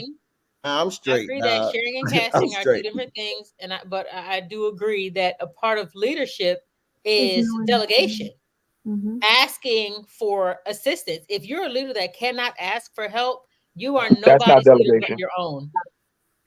Delegating is telling somebody what to do. Dog, sometimes you gotta cast a bird. I think that a part of being a good leader is to consider the whole.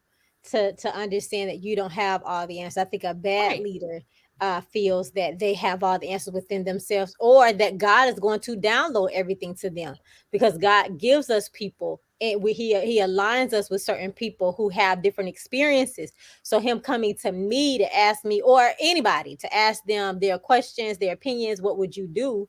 then I think that that's wise leadership, getting counsel, because you need to hear other people's opinions. And that's why solitary confinement is so powerful, because when you have only your voice, you're always right. You think you're always right. When you only have your voice, no one to soundboard with, you feel you're always right. And that's when you fall into a place of pride and bad leadership, in my opinion. I agree. If you can't, if you like, again, if you call yourself a leader and you can't ask other people's advice or suggestions, then you're only leading for yourself and not the whole. Dictatorship. Right, basically. Like you're not in even a partnership. You're not even in a co-partnership where you guys are working together for a common cause. You guys are literally working against each other. And that ain't no 50-50 relationship. So the 50-50, the reason, because I don't know the realist, I think you came in later when I was saying that there's 50-50 and then there's 100-100. And I consider them two separate things. 100-100 is all of us go all in. Wherever one goes weak, the other one can pick up the slack. And basically, you guys work together for a common goal. 50-50, it seems like you guys are working, what you call it, keeping score. That's what 50-50 is to me. Because now you guys are watching, oh, well, you didn't come up with your half of the rent. That's what 50-50 sounds like to me. That's my interpretation. Yeah, I think it's dumb to come up with try to put any type of percentage on anything, because everybody ain't gonna have 100% day every day out of 3. That's what I'm saying. 100. No, I'm with you. Yeah, go ahead. No, I'm with you. No, I'm saying, you know what I'm saying? Like, to be trying to put a percentage on it, because you can't, because if you only giving 50, you know what I'm saying? What are other 50% going? You know what I'm saying? Right. So it's like, it's just, I don't know, these type of conversations bother me, because I just feel like a lot of times, you know what I'm saying, they conversations, but it's just like, but what's the solution to the problem? That 50-50 communication option. That 50-50 shouldn't be honestly should not even be a conversation. You guys are in a relationship, you guys have a common goal. You guys should work together however that looks for you. Mm-hmm. Go ahead and unmute yourself, Chad, because I see you want to say something. Oh yeah, I just didn't want to interject or cut anybody off. So the benefit of this conversation, because I got to be the fly on the wall, is communication. That's the value of it. Like, you get to hear the opinion of, and I wanted to jump in so bad. And Dr. Jackson said 100%, 100%. And I was like, that's how I feel. So analogy wise, I thought about a seesaw, right? So if you got your man on one side and wifey on the other side, it's not equally balanced. But if you're having fun and are in sync, you'll work it out to where, like, the heavier person is putting in slightly more work. That's good. But it's making it balanced, right? I like that. And then your wife picks up the child who is playing. Is the heavier person putting in the more work, or the lighter person? It's not the end of the story, my love. So I'm asking the question. The wife picks up the child who is playing in the playground. And it's like, boom, I got the child. I'm still on the seesaw. Now the father has the secondary awareness of, not only do I have to keep a balance, I got to keep them safe. And she's holding our child. So that's also dangerous. You know what I mean? So it's always a balance, and it's not 50-50, but you're putting in your best effort, 100-100, to make it work. But I learned a lot from hearing y'all, because there's passion, right? Passion behind your opinions, but they are points of view, right? And in the end, you have to work with someone else's expectations, point of view, what they care about, and you have to be a little bit malleable. You got to be able to, like, rely. So I don't know if I can wrap this up quickly, but relying on God as your foundation is our best move, right? Man, female, whatever. But never try to make ourselves better or bigger than we are, right? Like, love is quite simple if you don't overcomplicate it. So I appreciate solid, man. That's solid stuff. Say again? I said what he just said. Solid stuff.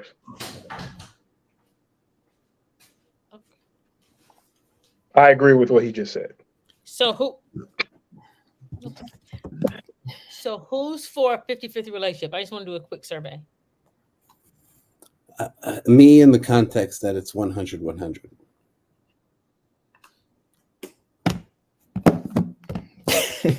Go ahead, Jay. What are you thinking? I think I am for 50-50 if it's 50-50 in all things. I ain't got no problem with a democracy.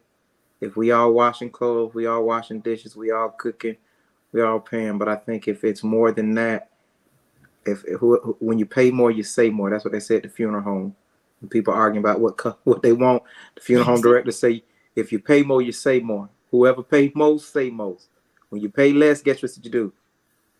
You say less. So, I got a friend that helped me buy a car 10 years ago. And when she gets in my car, if I don't let her control the AC and the whatchamacallit, she said, I bought it. I done paid $1 million payment. You know she don't. $1 million payment. She had me with $20 that's why I was doing 50-50. $20 towards the down payment on it. She gave you a couple dollars. She gave me a couple. If Cher was here from the hood, would say, poor ass nigga, but listen, literally a couple dollars. She said, I bought it in my car. I bought it. And I mean, that's the thing, men, we can hear things like this, and you're still willing to not just take care of things on your own. It's like, I don't want anybody Nigga, coming. I need that car. That car parked outside you. I hear what you're saying, but and listen, I hear what you're saying. You know, I had a lot of pride, you know, and I've had to ask for stuff, and but I made sure I paid. Pride have you walking. I ain't go listen, and I'll be real with you, At one point, I was walking, I was taking the bus, and I've learned a lot from doing it. You know what I'm saying? But that's to me, that was better than going and reaching out to people I had no business reaching out to, owing people, having people have things over my head. Were you in a relationship when you were? No. But I'm just saying, I'm just speaking in general. You got to humble yourself. No, I'm just speaking in general to how, as a man, is the thing of owing somebody. You know, that's the whole thing about 50-50 is that it's going to always be somebody counting what you didn't put in. I'd rather just say, you know what, if I can take care of it, I'm going to take care of it. And I know I owned it, and I will share it with you as much as I need to share it with you. So but if it's 100, huh? You don't believe in 100. You just believe that you should be the provider and that nobody. I pick up the slack where I need the slack picked up at. You know what I'm saying? That's how I look at it. But you said what now? A woman gonna cheat on you. I'm gonna tell you. Don't you dare speak those words in front of me. Let me help you with something. Seriously. Go ahead. Think about what you just said. If a woman can't bring you value and help you, doing her job that's able to say to her, I appreciate you for helping me. Let me tell you, he gives her purpose in that. If you say you would rather walk and you got that's literally what I was gonna say. You're taking her value away to say that I'd rather walk and do whatever instead of allowing her to help me make it. For me, that wouldn't work with my personality type. That's because ego. I want to be supportive. I want to be there. And if I'm helping, you need $100 to get the car, and then you can work more hours. If you desire to be that man to work and provide, now you don't have to spend an hour and a half on the bus. Just get that 30 minutes. And if you want to, you can do that. But there's other ways. Can I bring up a scenario? There's other ways. There's other ways that I want you to put. You can give it back to me. There's other ways that I want you to step up. They call that tag team preaching. There's other ways that I want you to step up as a woman. But that's what I'm talking about. Bring up a scenario? But hold on, real quick. That's the 50 part that I was talking about. Like showing up in the area that y'all just explained, you know what I'm saying? Like you hear the problem, you hear the solution, right? And it's like, hey, I want to show up for you in that way. But yeah, I appreciate that, y'all, for real. That's fair. Okay. So I wanted to bring up this scenario because this was also a viral video like a long time ago. I think it's like over a year ago, where basically a man's fiance He paid for her to go to school. He did all this. He even paid for the whole wedding, cleaned out his account and all this. And then she went ahead and she paid off his entire mortgage. She went ahead and paid off his, like, he was crying because he's like, I don't know. I just saw my account. My entire mortgage is paid off. She went and paid off his entire mortgage. So if you had a situation like that where there was that much balance, right? You wouldn't appreciate that. That would be USG3. Yeah, that's not something you would Are you asking me if I would appreciate that? This is if you I'm not it's not a thing of not appreciating it. I'm not expecting it. If you did that, I would appreciate it. I would love it if you did something like that. But I'm not going to come in expecting that. I'm not going to say, hey, you need to do this. But if you said, you know what, I'm going to. Jay did not expect this person to do this for them. It was something that somebody came in and offered help. But you're saying that even if somebody offers help, so you wouldn't tell her that you're struggling with mortgage? No, but this, I think in the scenario that Dr. Jackson is talking about, it wasn't he was struggling in his mortgage. She was just doing something nice for him. Mm-hmm. And I think that my concern would be ST3 is that because of certain foundational mindsets that you have, you would not welcome, or you wouldn't I would say welcome that kind of woman into your life, because you're setting certain structures that are telling her, this is what I'm telling. This is what it sounds like to me. So I'll just say that it sounds like you're telling her, or you're teaching her, don't do these things for me, because as a man, this is what I do. So that would be hard for me as a woman to get to a place to say, you know what, I want to show appreciation for this man by paying off his car or by doing those things, because the verbiage that you use is, let me figure this out. Let me struggle, because I'm the man, even though you're a capable woman, which means let us struggle and to alleviate this particular weight, or to help me to, even if she doesn't totally take it away. So I would caution you, her. How you, well, let me clarify then. Right. Let me clarify that. And also by you struggling, you're causing us to struggle. Well, let me clarify that then. I'm proud that that we related, because just to every week we gotta hear this. I'm saying for real.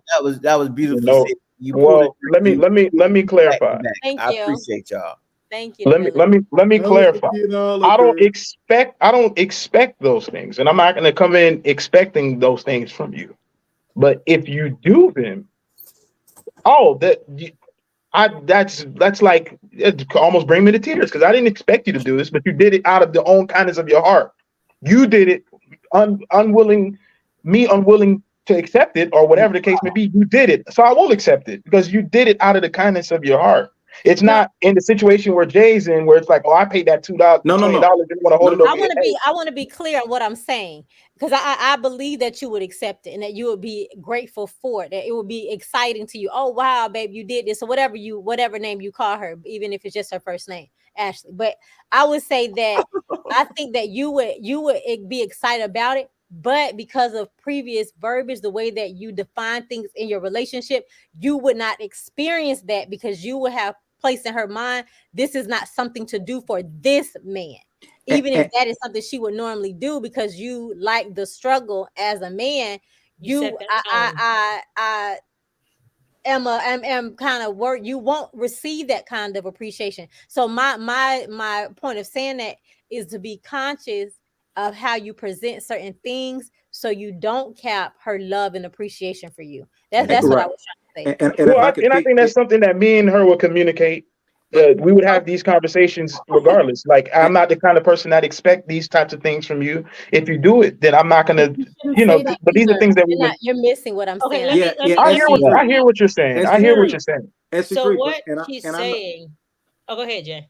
And we're not psychoanalyzing ST3. I mean, this broadcast always is, because there are other people that think like you. So we may be dealing with what you're saying, but I want you to hear this. It's not personal, because I want to help people in your position. What that says to me, how you heard what Ashley said and how you responded to it, the deeper issue is, because I can tell you from example, because there was a time where I would have said that, you haven't been loved properly yet. Mm. You, as a man, you have not had the ability to say it's okay for me not to be strong man right now, because the right woman, hallelujah, I felt the Holy Ghost then, will allow you to cry in a moment of weakness, and after she allows you that, she'll speak to the champion, remind you, and guess what? When you get back on the horse, you'll never know that she saw you in that weak spot. By being the strong man all the time, or even saying I can't do that, this, that, another, says to me as a man who's been there, I couldn't accept birthday gifts because I'd never gotten them. No one ever given me one. So it was a defense mechanism. I would buy gifts for people, and what do you want for birthday? I'm good. I'm easy. I don't really want nothing. Until I start getting gifts, guess what? I like gifts too. So once you're loved properly, you'll be safer to be vulnerable and admit that somebody, a woman, your woman, more can help you, and it's okay. That's good. And to clarify on what Ash is saying, she's saying that if someone sets up the stage by saying, I'm the man, I got this, I don't need you to help me, I'm gonna figure this out on my own, I'm gonna figure this out for us, don't even bother, girl, I got this, then as a woman, I am not going to be as forthcoming with offering help.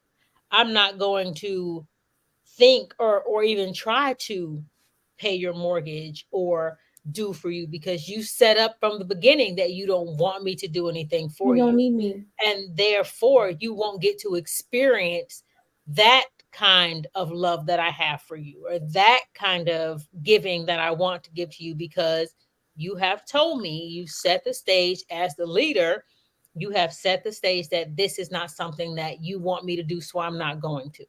Because basically you're setting the stage that you wouldn't, it's kind of like you're putting it out there that you did it, but it might not be appreciated. It might not be welcomed. Or you might say, I told you don't do that. I told you I don't want you to do that. And now it's like, okay. I'm just telling you that this is how it's interpreted based on what you said. That might not have meant. I mean, you guys can interpret it how you feel. And I'm only saying that. And I want to say, it might not be what you meant, but that's how it came off.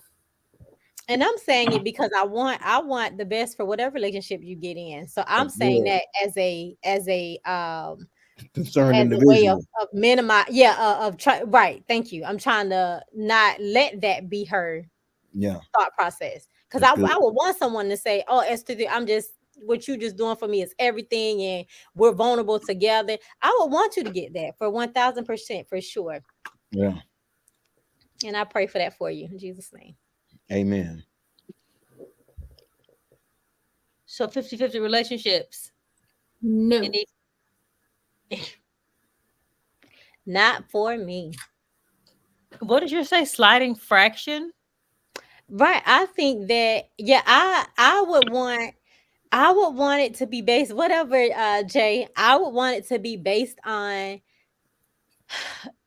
needs at the moment. I wouldn't want it to be 50-50 because sometimes I'm a lot to deal with. Sometimes I have highs and lows, and I'll get in a low and I need somebody just to, you might have to cook and clean or whatever, so I can recharge, So I would need you to do maybe 80% at that time. And then there's going to be times that you might be stressed out from work or whatever. You want to just check out a little bit. So I got to be the 90. It just need to be a sliding scale. Right. We just need to know. Right. As long as we at 100 at all times. And I might have to carry the load for 3 months. Then as long as we know our goal is to be at 100, and when it's my turn to get in my place, you gonna do your part. That's what I want. I don't want no 50-50, 100-100. We on a sliding scale. Yeah. Just make sure we at 100. That's good. Make sure we whole. I agree. Very well said. That's what I was saying. Yeah. She wants a sliding scale. Scale, fraction, whatever. Mathematician. It's like a sliding fraction. What the heck is a sliding whole fraction? numbers. Let me just say that. I want to be whole. Thank you, Chad. You could have just said that. That's what I'm trying to say. Make sure. I think It was worth writing. Like, Oh, that's how I feel as well. But I agree. A sliding scale, yeah. As long as we're 100%, like I don't mind, and I think that's where people get it. Now I don't want to think. I've been thinking a long time, and I would love to not think. I would. That But part. I don't do wanna make no believe. decisions. What you say? I don't want to make decisions outside. Me, I'm right. I'm exhausted. What side is the gas tank on? I don't want to think about it. Let go of your degree then, if you don't want to make But it. what is letting go of? You can have all of 3 of my degrees. You can have all of them. You know what? You can have them. That's not going to stop me from thinking. I'm sorry. But anyway, what? I agree with the sliding scale. Let's just make sure this household is taken care of. I'm not your slave. You're not my slave. I'm a slave for you. You know what I'm saying? But let's make this thing work. Come on, you'll be a slave. Yeah. Come on, But let's make this thing work. The shimmy came after that. What is shimmy at? Yeah, right. I did a little bit. And I 1000%. I want to have a Sarah experience. Where is my Lord at? I mean, I 1000% want that. I think that's just so erotica. Hey Lord, I want a Sarah. I want to call some man Lord. I'm all for that. Oh yes. I want a woman that wants something, that want to do that. Oh yes. Y'all don't want that for real. Lord. Y'all don't want that for real. Legit. Y'all don't want that for real. Why you say we don't want that for real? Y'all don't want that for real. I don't want anybody to throw my thinking. I don't want anybody to throw my thinking, but 1000%. I hate every time. Okay, start doing that. If you want it. Well, you know, knowing is doing. Nobody's going to practice. Yeah, see, there it is. There it is. There it is. You want her to practice calling somebody my Lord right now? No, and I want to do it with a whole accent. Okay, you want to wait to do it. Then you're never gonna do it. It's just like going to the gym. If you don't start going to the gym right now, then you ain't never gonna go to the gym. I'll do it in my head. I think that's totally different. Nah, see, y'all like to do that. Y'all like to. It's the same thing. That is denying the fact that, just like we said in a previous argument, you can have the most independent, dominant woman in the presence of a masculine man who is a leader. That woman will become like a flower and bow down. Because that man don't give a damn about what makes her masculine. Normally, they don't care. That's not why. They don't care about your money. They don't care about your degrees. They don't care about the car you drive. They don't care about none of that stuff. That makes not a man masculine, sweetheart. No, that's what makes a woman masculine. You're not caring about my money. So a degree makes a woman masculine? My degrees does not make a man masculine. I don't know what be happening, dog. I don't know how I don't know. That's why I'm just gonna be. That's why I be passionate, dog. Because I be like, ST3. I'm sorry, I was fixing my second salad. What? Bring me some salad. I'm hungry. Apparently, degrees make a woman masculine. I don't know. That's the only thing that makes her think also. And making her ST3. See, I told you the 7.0 version was gonna show up. See, the first half of this thing, you were very women leaning. Now you done hit them in the mouth. They thought they had a friend. You done reeled them in. And just when they got I've been with y'all how long now? Come on now. Just when they got comfortable, you came out. Listen, I know how to jump sides. I'm glad you said that's not a good thing. I'm glad you said when one side is right, that's why I came and supported y'all, because what y'all were saying was correct. When it's not right, I'm gonna go to the side that's correct. I'm about correction. Correct. That's what I'm about. Whether you agree with it or not, whether you support it or not, that's what I'm about. I'm about what's correct. You can call me what you want. That's the thing. People got a whole bunch of 100,000,000 different names they want to call you when you come in with the truth. What's the thing? Nobody's called you a name. You didn't just put that up. That was one person. Who else called you a name today? Nobody. Y'all all came and had some kind of perception of who I am. Nobody had a perception of SC3. Okay, now I'm crazy. SC3, you can't come on next week because although Brandy give you the business, Ashley gonna be praying for you. I can look at Ashley's face. Ashley want to speak in tongues. Ashley gonna be up all night. Yeah, interceding for you. You gonna make Ashley gonna be up all night tossing and turning. Hey, whoever that is, you can have all the perceptions you want. The only perception that matters to me is God's. Hey, Leroy, can you see? So I can see. That's not Hey, biblical. Leroy. That's Leroy, I got okay to to go say because that, the but coolest. the Bible says Okay, we're not doing that, a Jay. good Put your phone name down. is better than silver and gold.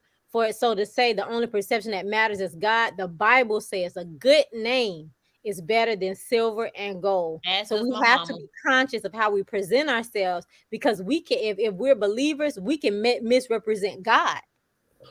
But so y'all disagree when I told ST3 earlier that he didn't need just God. See that? Because I'm telling you, that thought process, that line of thought process, that's how you get cult leaders. When people say they only need God and they don't need people and this, that, and other, you can't be so heavily minded that your earth's no good. Because one, not that you're trying to fool somebody, but it's some people here that know God for real, that know that every day you ain't, not you, but anybody, oh, I just take it to God and I just give it to God and I only need God. And when I cash my check, Jesus signed the check and I went to the bank of heaven and there was an angel who was a teller. It's not realistic. You got to live in this world, in this life, brother. And I just can do that all you want, then.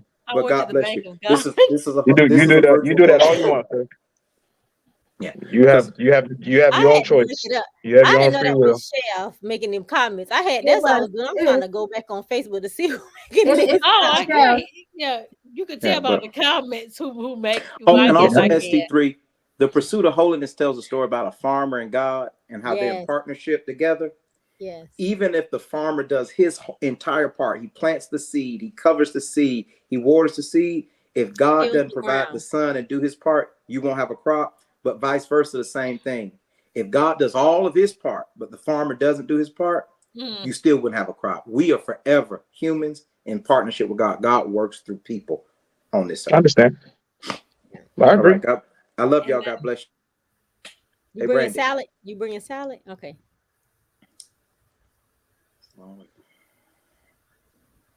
Okay, take care. I guess that means no. So yeah, 50-50 relationships are not for me. However, I agree with the sliding girl. Make sure. Yeah, okay. I believe with the sliding scale that we supplement each other. If we do it right, we're supplements to one another. Anybody have anything else they want to add to this 50-50 relationship and thing? And Chad ready for bed. He done thugged out on us. No. All right. No. Well, I do have something that's not related though. Go ahead. Wait, let me say this really quick. Okay. I really enjoyed tonight's conversation. Okay, go Ash. Me too. And I want to say one that we come, SC3, you made a comment that we come with basically formed opinions of who you are. And I want to speak for myself. I don't do that. I'm trying to base it off of what you're saying, because I don't know any of these people outside of my family members. So I can't make a judgment unless I'm getting it from that person. And I'm just telling you on what I hear, because there was a time that I prayed, Lord, show me myself. So, and with that prayer, I began to understand and hear what people thought of me, how I presented myself. And then now it becomes okay, you hear it. Now do I want to do the work to make myself present as I feel? Because sometimes we'll present in the wrong way and it's not our intentions. It doesn't match how we really feel. So that's the only reason I comment on the things that you say, because like I said, the very first time you were on here, I don't believe that that's your intent. I just think it's worded in a way that it comes off a certain type of way. So I apologize if you take offense to my comments to what you say. And then secondly, I invite everyone to come to the Restored Church this Sunday. We are having our celebratory service for Pastor Jay. His birthday is on the 6th. So this Sunday evening, this Sunday coming, we'll be celebrating his birthday. So we're inviting all his family and friends, and that includes his Facebook family and friends. So we are in Altamont Springs at 325 Station Street. And I believe the service starts at 4:00. Could be 6. I'm not quite sure. But inbox me and I'll let you know for sure. So please come out to celebrate him. It'll be great. We have 2 services. I'll try to make it. Oh, thank you. And we won't ask you for offering. She's being funny. I knew she was gonna say that. I knew it. I was waiting for it. But I want to say this though, Ashley, and And I invite, this is an open invitation to anybody who wants to accept it.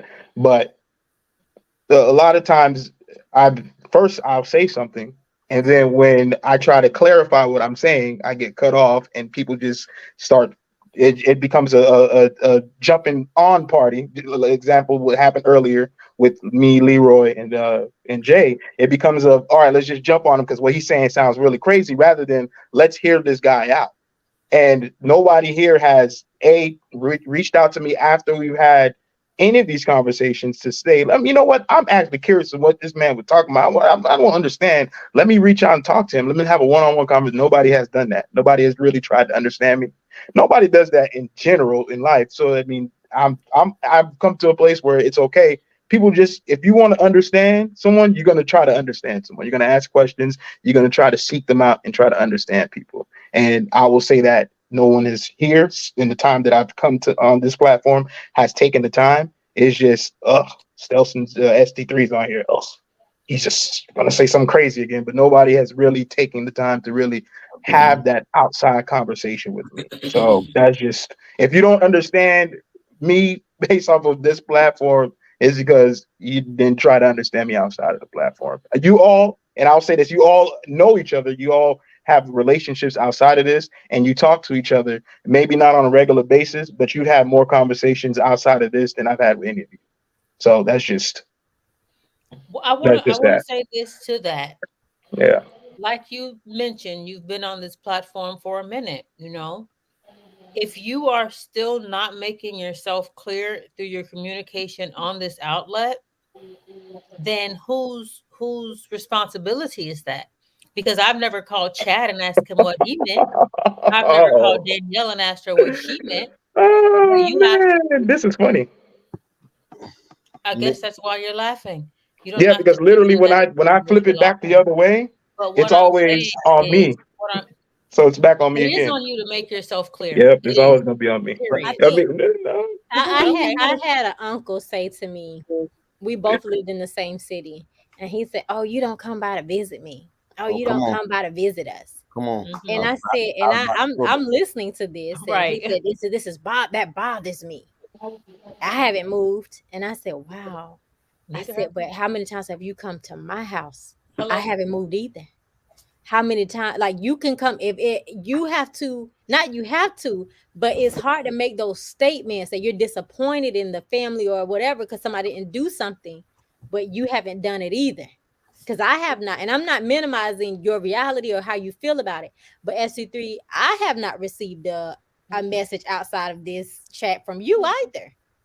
So I'm not trying to, I personally don't feel like I'm trying to understand your thought processes. I'm more concerned with how you come across and your reputation, your name. So I don't think that there's something like I get off of this live and I think, oh, what was SC? Like, I don't continue to dwell on these conversations. Like, there's no outside chatter about you. I know Chad because he went to school with my sister. So I remember his face, but I don't personally know Chad. I don't know Danielle. I met her the same time I met you through this. I've never seen her in person, never had a conversation outside of these chats. I don't know her. So we can't assume that we all know each other because we don't. So even though Chad literally lives down the street from me, I just found that out. I don't talk to him, and I don't think I've ever really had a conversation with him in person other than the one time I saw him walking or in the car behind me. And I got out of the car and I said, "Hey." Other than that, I don't think I've ever spoken to him in person. And we're in close proximity. So that statement is not true. But of course, I know Brandy and Leroy because I've known them literally all my lives. They are my day ones for 38 years. From the day I was born, I've known them. And Jay, I know him within reason, so. But yeah, I'm not, and I want to say this, and I don't want to be harsh. I'm not going to. Someone can reach out to you, but I don't think I will be the person to do that because I don't see the reason to do that. And I said before, I don't mind hanging out and being friends outside of this. And I said that I would love to be your friend, but to inquire about things that are said on this live, I don't feel the need to do that. That's fair. I have a perspective. It might be enlightening. I hope it is. ST3, I believe, and I think I'm on the outside of this because I've the last time I saw you, you had like a super sharp background, and it looked like you were almost digital. Anybody know what I'm talking about? Yeah. The white I mean, background. But the voice and the presentation was the same. And the credit I'll give you is that when you have a point of view, you have a way of coming across that it's totally clear. Like you get your point across, and it's like, oh, it's like a boxing match, like he got in there. But on the other side of that same statement, it can come across as like, oh, insensitive or short-sighted, but you're not. You're just boxing in a conversation. And I see that only because I don't know you. But now that I see you in a more realistic environment, I'm not a psychologist, I'm not a sociologist, right? But I know when someone is ineffective with their communication and it becomes frustrating because they don't feel heard. And I think you make very profound statements that other people take offense to and don't just want to say, man, I hear what you said, because I did hear what you said. But you're right. There's somewhat of a peanut gallery that kind of corrals and like picks it apart. I don't think you should take offense to that. I think you should just take it as anecdotes of reality. Like, all right, when I come across like this, even though I make my point, so I'll cut right here. Speak to be understood, not to be heard, right? So if you got to change the way you're saying the same shit, excuse my language, choose to do that, because people will stay in that conversation with you rather than try to combat what you said. You know, I appreciate that, Chatty. If I have the floor to speak. That was good. That was very good. The floor. I appreciate that observation. That was a solid observation that you made. And this is just going to go back to what my journey is, and I accept that. You know, that there's just people who I will communicate the things that I communicate to. They understand it. And there's people who don't, and I've come to accept that. All right, you know what? I used to have this real issue where I needed everybody to understand what I was saying. And God had to correct that in me. It's like, hey, the message that you're giving ain't for everybody. What you're saying ain't for, because there's sometimes I'd be saying some stuff and y'all will say, oh, I agree with it. And then on the flip end, but I don't agree with it. It's just like, because I said it. There's been times where we've been on these lives where it's like I would say something. I would say something like, well, I agree with what you said, but I don't agree with it because I said it. You're placing too much power on your comments. Really are, there was a point there to it is this. right there. There it is right there. You guys just did it for me. Nobody's gonna agree with everything you say. That doesn't even make sense. If that's what you're looking for, hang out with you. Go to that one friend that understands everything you're saying, because it just doesn't make sense that way. And one thing you have to learn as a human being, forget being whomever, whatever the case, whatever. As a human being, you have to be able to make yourself clear to everybody in whatever situation you're in. You don't. No, you don't. Because you don't want people to understand you, then don't. If you don't I'll just stop. Make yourself clear. I'll just stop. Well, we even had a live based on. I'll just stop right now. I'll stop right now. Then why are you in conversations? I'm gonna say this though. That's just silly. We actually had a live based on this. Like, is it the communicator's responsibility to make sure that to the correct message, or is it the recipient's responsibility? We had a live based on that. Y'all just mentioned that like 5 minutes ago, and y'all tried to put the responsibility again back on the person that's communicating it. But then on the flip side, when it serves the opposite side, it's on the person who's supposed to be receiving the information. There's no right answer. There's just no right answer when it comes to me, but I've accepted it. Okay. I'm just here to do what I'm doing, and that's it. Well, I want to say this. There's some points I have agreed with you on, ST3. So we done been on some straight conversations, but yeah. I me personally, when I'm having conversations.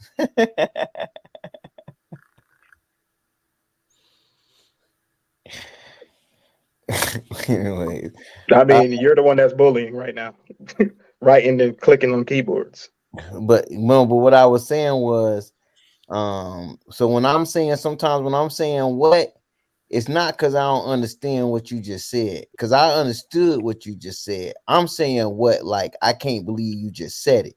So I think sometimes you, yeah, like Yeah. I think sometimes you thinking, for me at least, you thinking, oh, he don't understand what I just said. No. I understood clearly what you. There was no misunderstanding about what you communicated to me. I was just trying to. I'm just like how you came to that conclusion based off the information that you gave me. So, but in terms of like following up, man, if you want to vibe and stuff, I'm always open, but I'm not following up with you because to say, hey, man, I didn't have a clear understanding of this. So that's why I'm not reaching out to you to get to know you better, because I don't misunderstand nothing that you're saying. You know what I'm saying? I understand exactly what you're saying. You know what I'm saying? But if you want to vibe, you know what I'm saying, I'm open. You know what I'm saying? You let me know what you want to do and we can, we can vibe out. I Man, ain't look, if got you nothing, wanted friends, you could have just yeah, said that, I bro. ain't got nothing against I ain't got nothing against you. Golly. I enjoy a mental debate. I love that. My cousins are He enjoys it so much that he will take the side that he doesn't even agree with. Right. I'm like, how he doing Right. this? So That's legit. Oh, so he's Because I be like, an Libra, you don't advocate. even agree. You don't even believe this. What are you yeah, he talking invites about? the conversation. But I would encourage though, and this is for anybody and myself, if several people are saying, Ashley, you have bad breath, I don't care what I think it smells like. I have to investigate. Like it would be wise of me to say, you know what, maybe I need to floss or gargle, Dark. or maybe I got a rock deep down in there that I can't see. come on. But a lot of people can't have the same opinion when it Maybe I comes need to to look at how I a person's communicate. communication, and then that person is insisting that I'm not the one with the problem. Everybody I They think did else. that to that's Jesus. interesting. No, they You're didn't do not that with They Jesus. Jesus. literally They didn't did do that that. with Jesus. I'm not saying I'm Jesus, No, but they literally, people no, didn't understand what he was saying. no. That's They not didn't that's like the not way he was That's saying not it. hey, true. They That's didn't not like the true. way he was saying what he was saying. hold No, on, time out. And that how was he So was that was. coming Wait a minute. coming at people. They didn't That's like not that. true, because That's then not how do you even Okay. combat? true. How do you combat that there was multitudes following him? There was a lot. You Yeah. can't say that people didn't And like he what he was was speaking in saying. No, parables. The there was only people who did people not that like didn't it. listen, the only people that didn't like what he was saying is the ones he was speaking in opposition to. So that's where it wasn't that people didn't like him. Yeah, you need Mm, to, He was bro. pointing out their negatives, mm. and they tried to point out his. So you're doing this, and it doesn't apply to you. That doesn't apply to you. But I'm just here. I'm quiet because I'm trying to help, because I would want somebody to help me. But anyway, go ahead. I thought you were on his side, but I guess man, look, if you want friends, hey y'all, reach out to SG3. He just I needs don't some need friends to I don't vibe need your with. pity. I don't need your Two, pity. I'm good. two, that's fine. your I gave it to you pity. anyway. And the next thing is what they're saying is correct.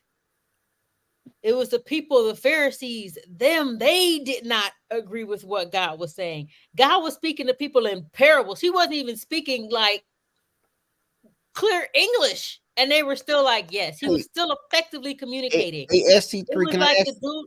I'm sorry, can go I, ahead. can I ask you a question, dog? This is a real question.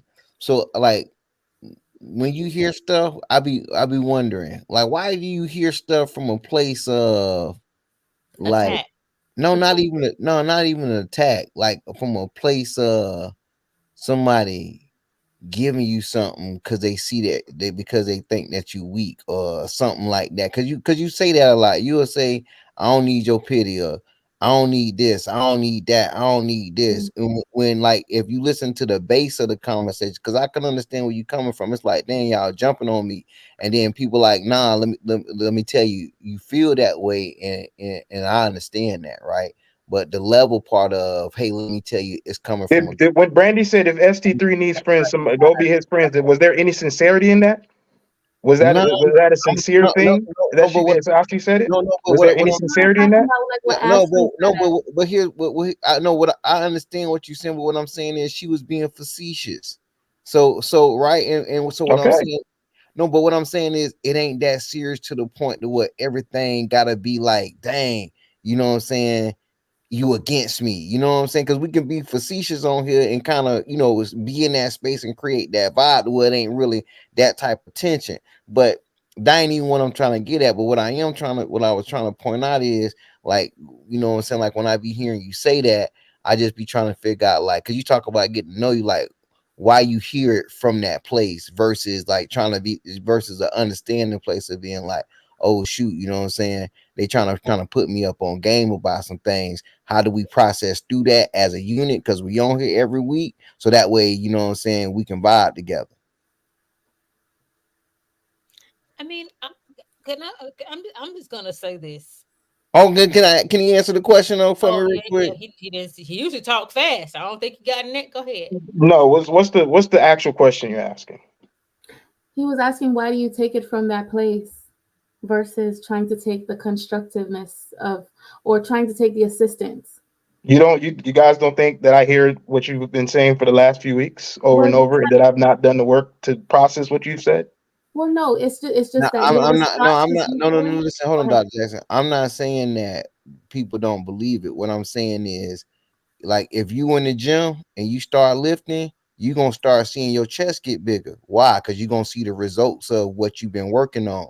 So what I'm saying is, you may be working on it, but how you communicating it, it's not showing. So you might be in the gym, right? But it ain't showing based off of what you revealing. But if So my chest is strong, and if my chest God, is not showing, but dude, hear me out though. If my chest is not showing the way that you want it to show, but it's still gotten stronger, did it not do its job? Did the that's not workout that you right. But the I'm not workout that talking. you provided to But me did not do its job? right. So the comment, but what I'm saying is the topic ain't about whether the workout did its job. The topic is about whether you're able to show the results of the workout doing the job. That's what we're talking about. So what I'm saying is, yeah, the workout might have did its job, and your response to Dr. Jackson was, hey, have you not listened to me? Right? Have we not done? You don't know. I've been working on what y'all been telling me, and I'm like, oh shoot, that's good.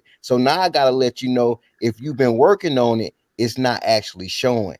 And so I'm saying, if it's not actually showing, then they gotta be, oh, okay. You know what I'm saying? That's all I'm trying to tell you, good brother. Maybe you just don't know what you're looking at.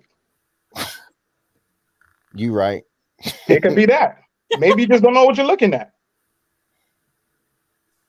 Okay, ST3. All right, and with that, I appreciate.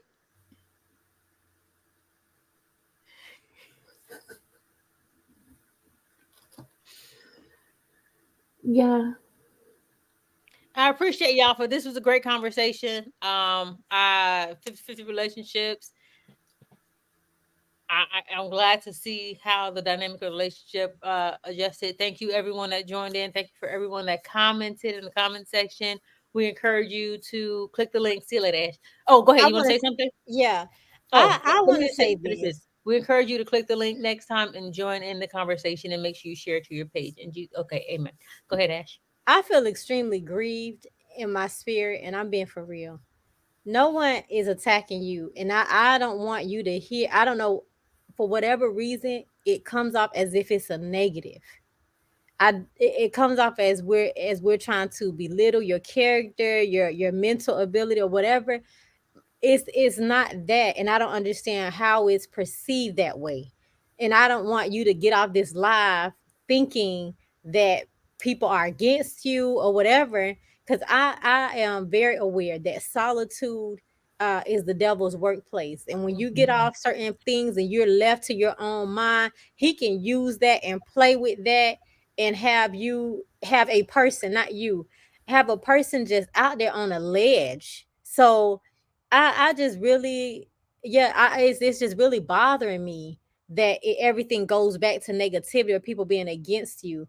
And there has been several times where people have agreed with you, and I just want to bring that back to your memory. People have agreed with you. People have encouraged you. We have played around and we've joked a lot on this live, and I just want to point out the good things. And I'm not preaching to anybody. But the Bible says, if there be anything good, anything decent, anything of good report, anything just, think on those things. Because it's when we get lost in the negativity that our minds are just at the devil's workplace. So I just want to bring up positive things that has happened on this live. We have laughed together as a group. And it's not always been an attack on ST3. And I also want to add that I've disagreed with something everyone on this panel has said. And also, if ever you have ever whatever you have ever called me ST3, I've answered your call every time you have called me. So I don't want you to at all think that I'm like ST3 died. Like, I'm not at all. Because if you called me tonight, I would answer. I'm like, what you want? So I don't, yeah. So we're all a party. Sometimes No, I agree with Ash. What Ash just said. I agree with Ash. I agree with. Yeah. What was that? No, go ahead. Oh no, I said I agree. I agree with Ash, and the whole thing of solitude. I think solitude could be the place where the devil could come get you, but that could be the place where God works on you too. And I've had both. I've had the place where devil had to come get me, but then I had to realize, okay, that's that voice. That's that voice. I thought it was God's voice, ain't God's voice. And then I had the place where God was actually talking to me. Okay, that's that voice. I'm able to make the differentiate. I'm able to differentiate between the two now, having been in solitude. All right. So so to take that to what you said about the negative thing, I don't look. I do my best, and I think I've come a long way in that, not looking at things from a negative standpoint. And that's why, like you said you don't want me to leave this live and go on thinking whatever. Hey, after I go leave this live, I'm gonna go make some money.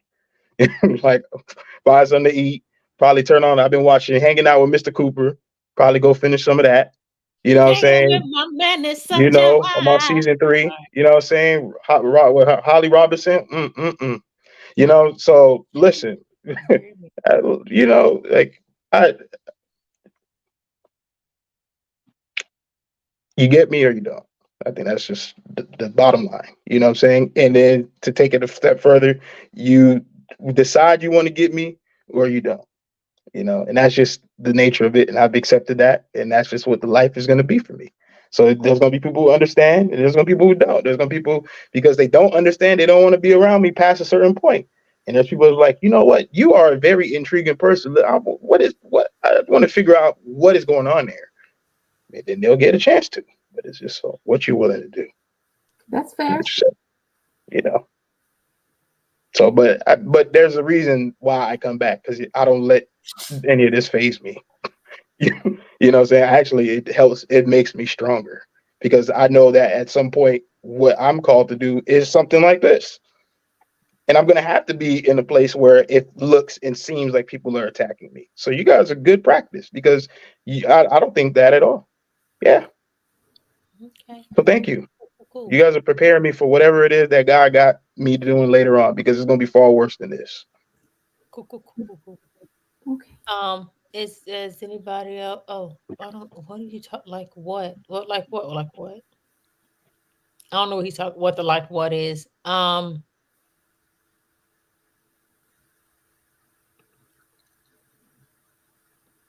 Okay. Okay. So good night. Oh man, why is this person so upset with my path? Good night, y'all. If y'all want to have a whole Wednesday session on figuring ST3 out, we can do that. But I'll do that on live. The last time we do that, we ain't do that on live. y'all have an awesome night. When is the session that's going to be led by Chev and myself? I'm going to next week works for me if it works for you too. Okay, Chef, does that work for you? We got to figure it out, because I got to yeah, let's figure it out. Okay, I just wanted to throw that out there. Good night. Good night. Good night, everyone. Good night. What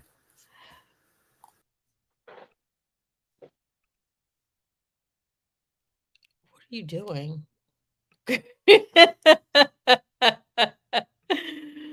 Oh, bless the Lord.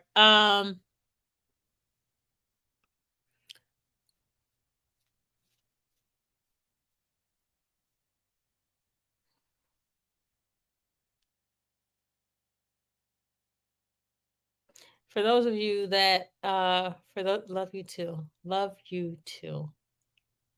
Love you too. For those of you that follow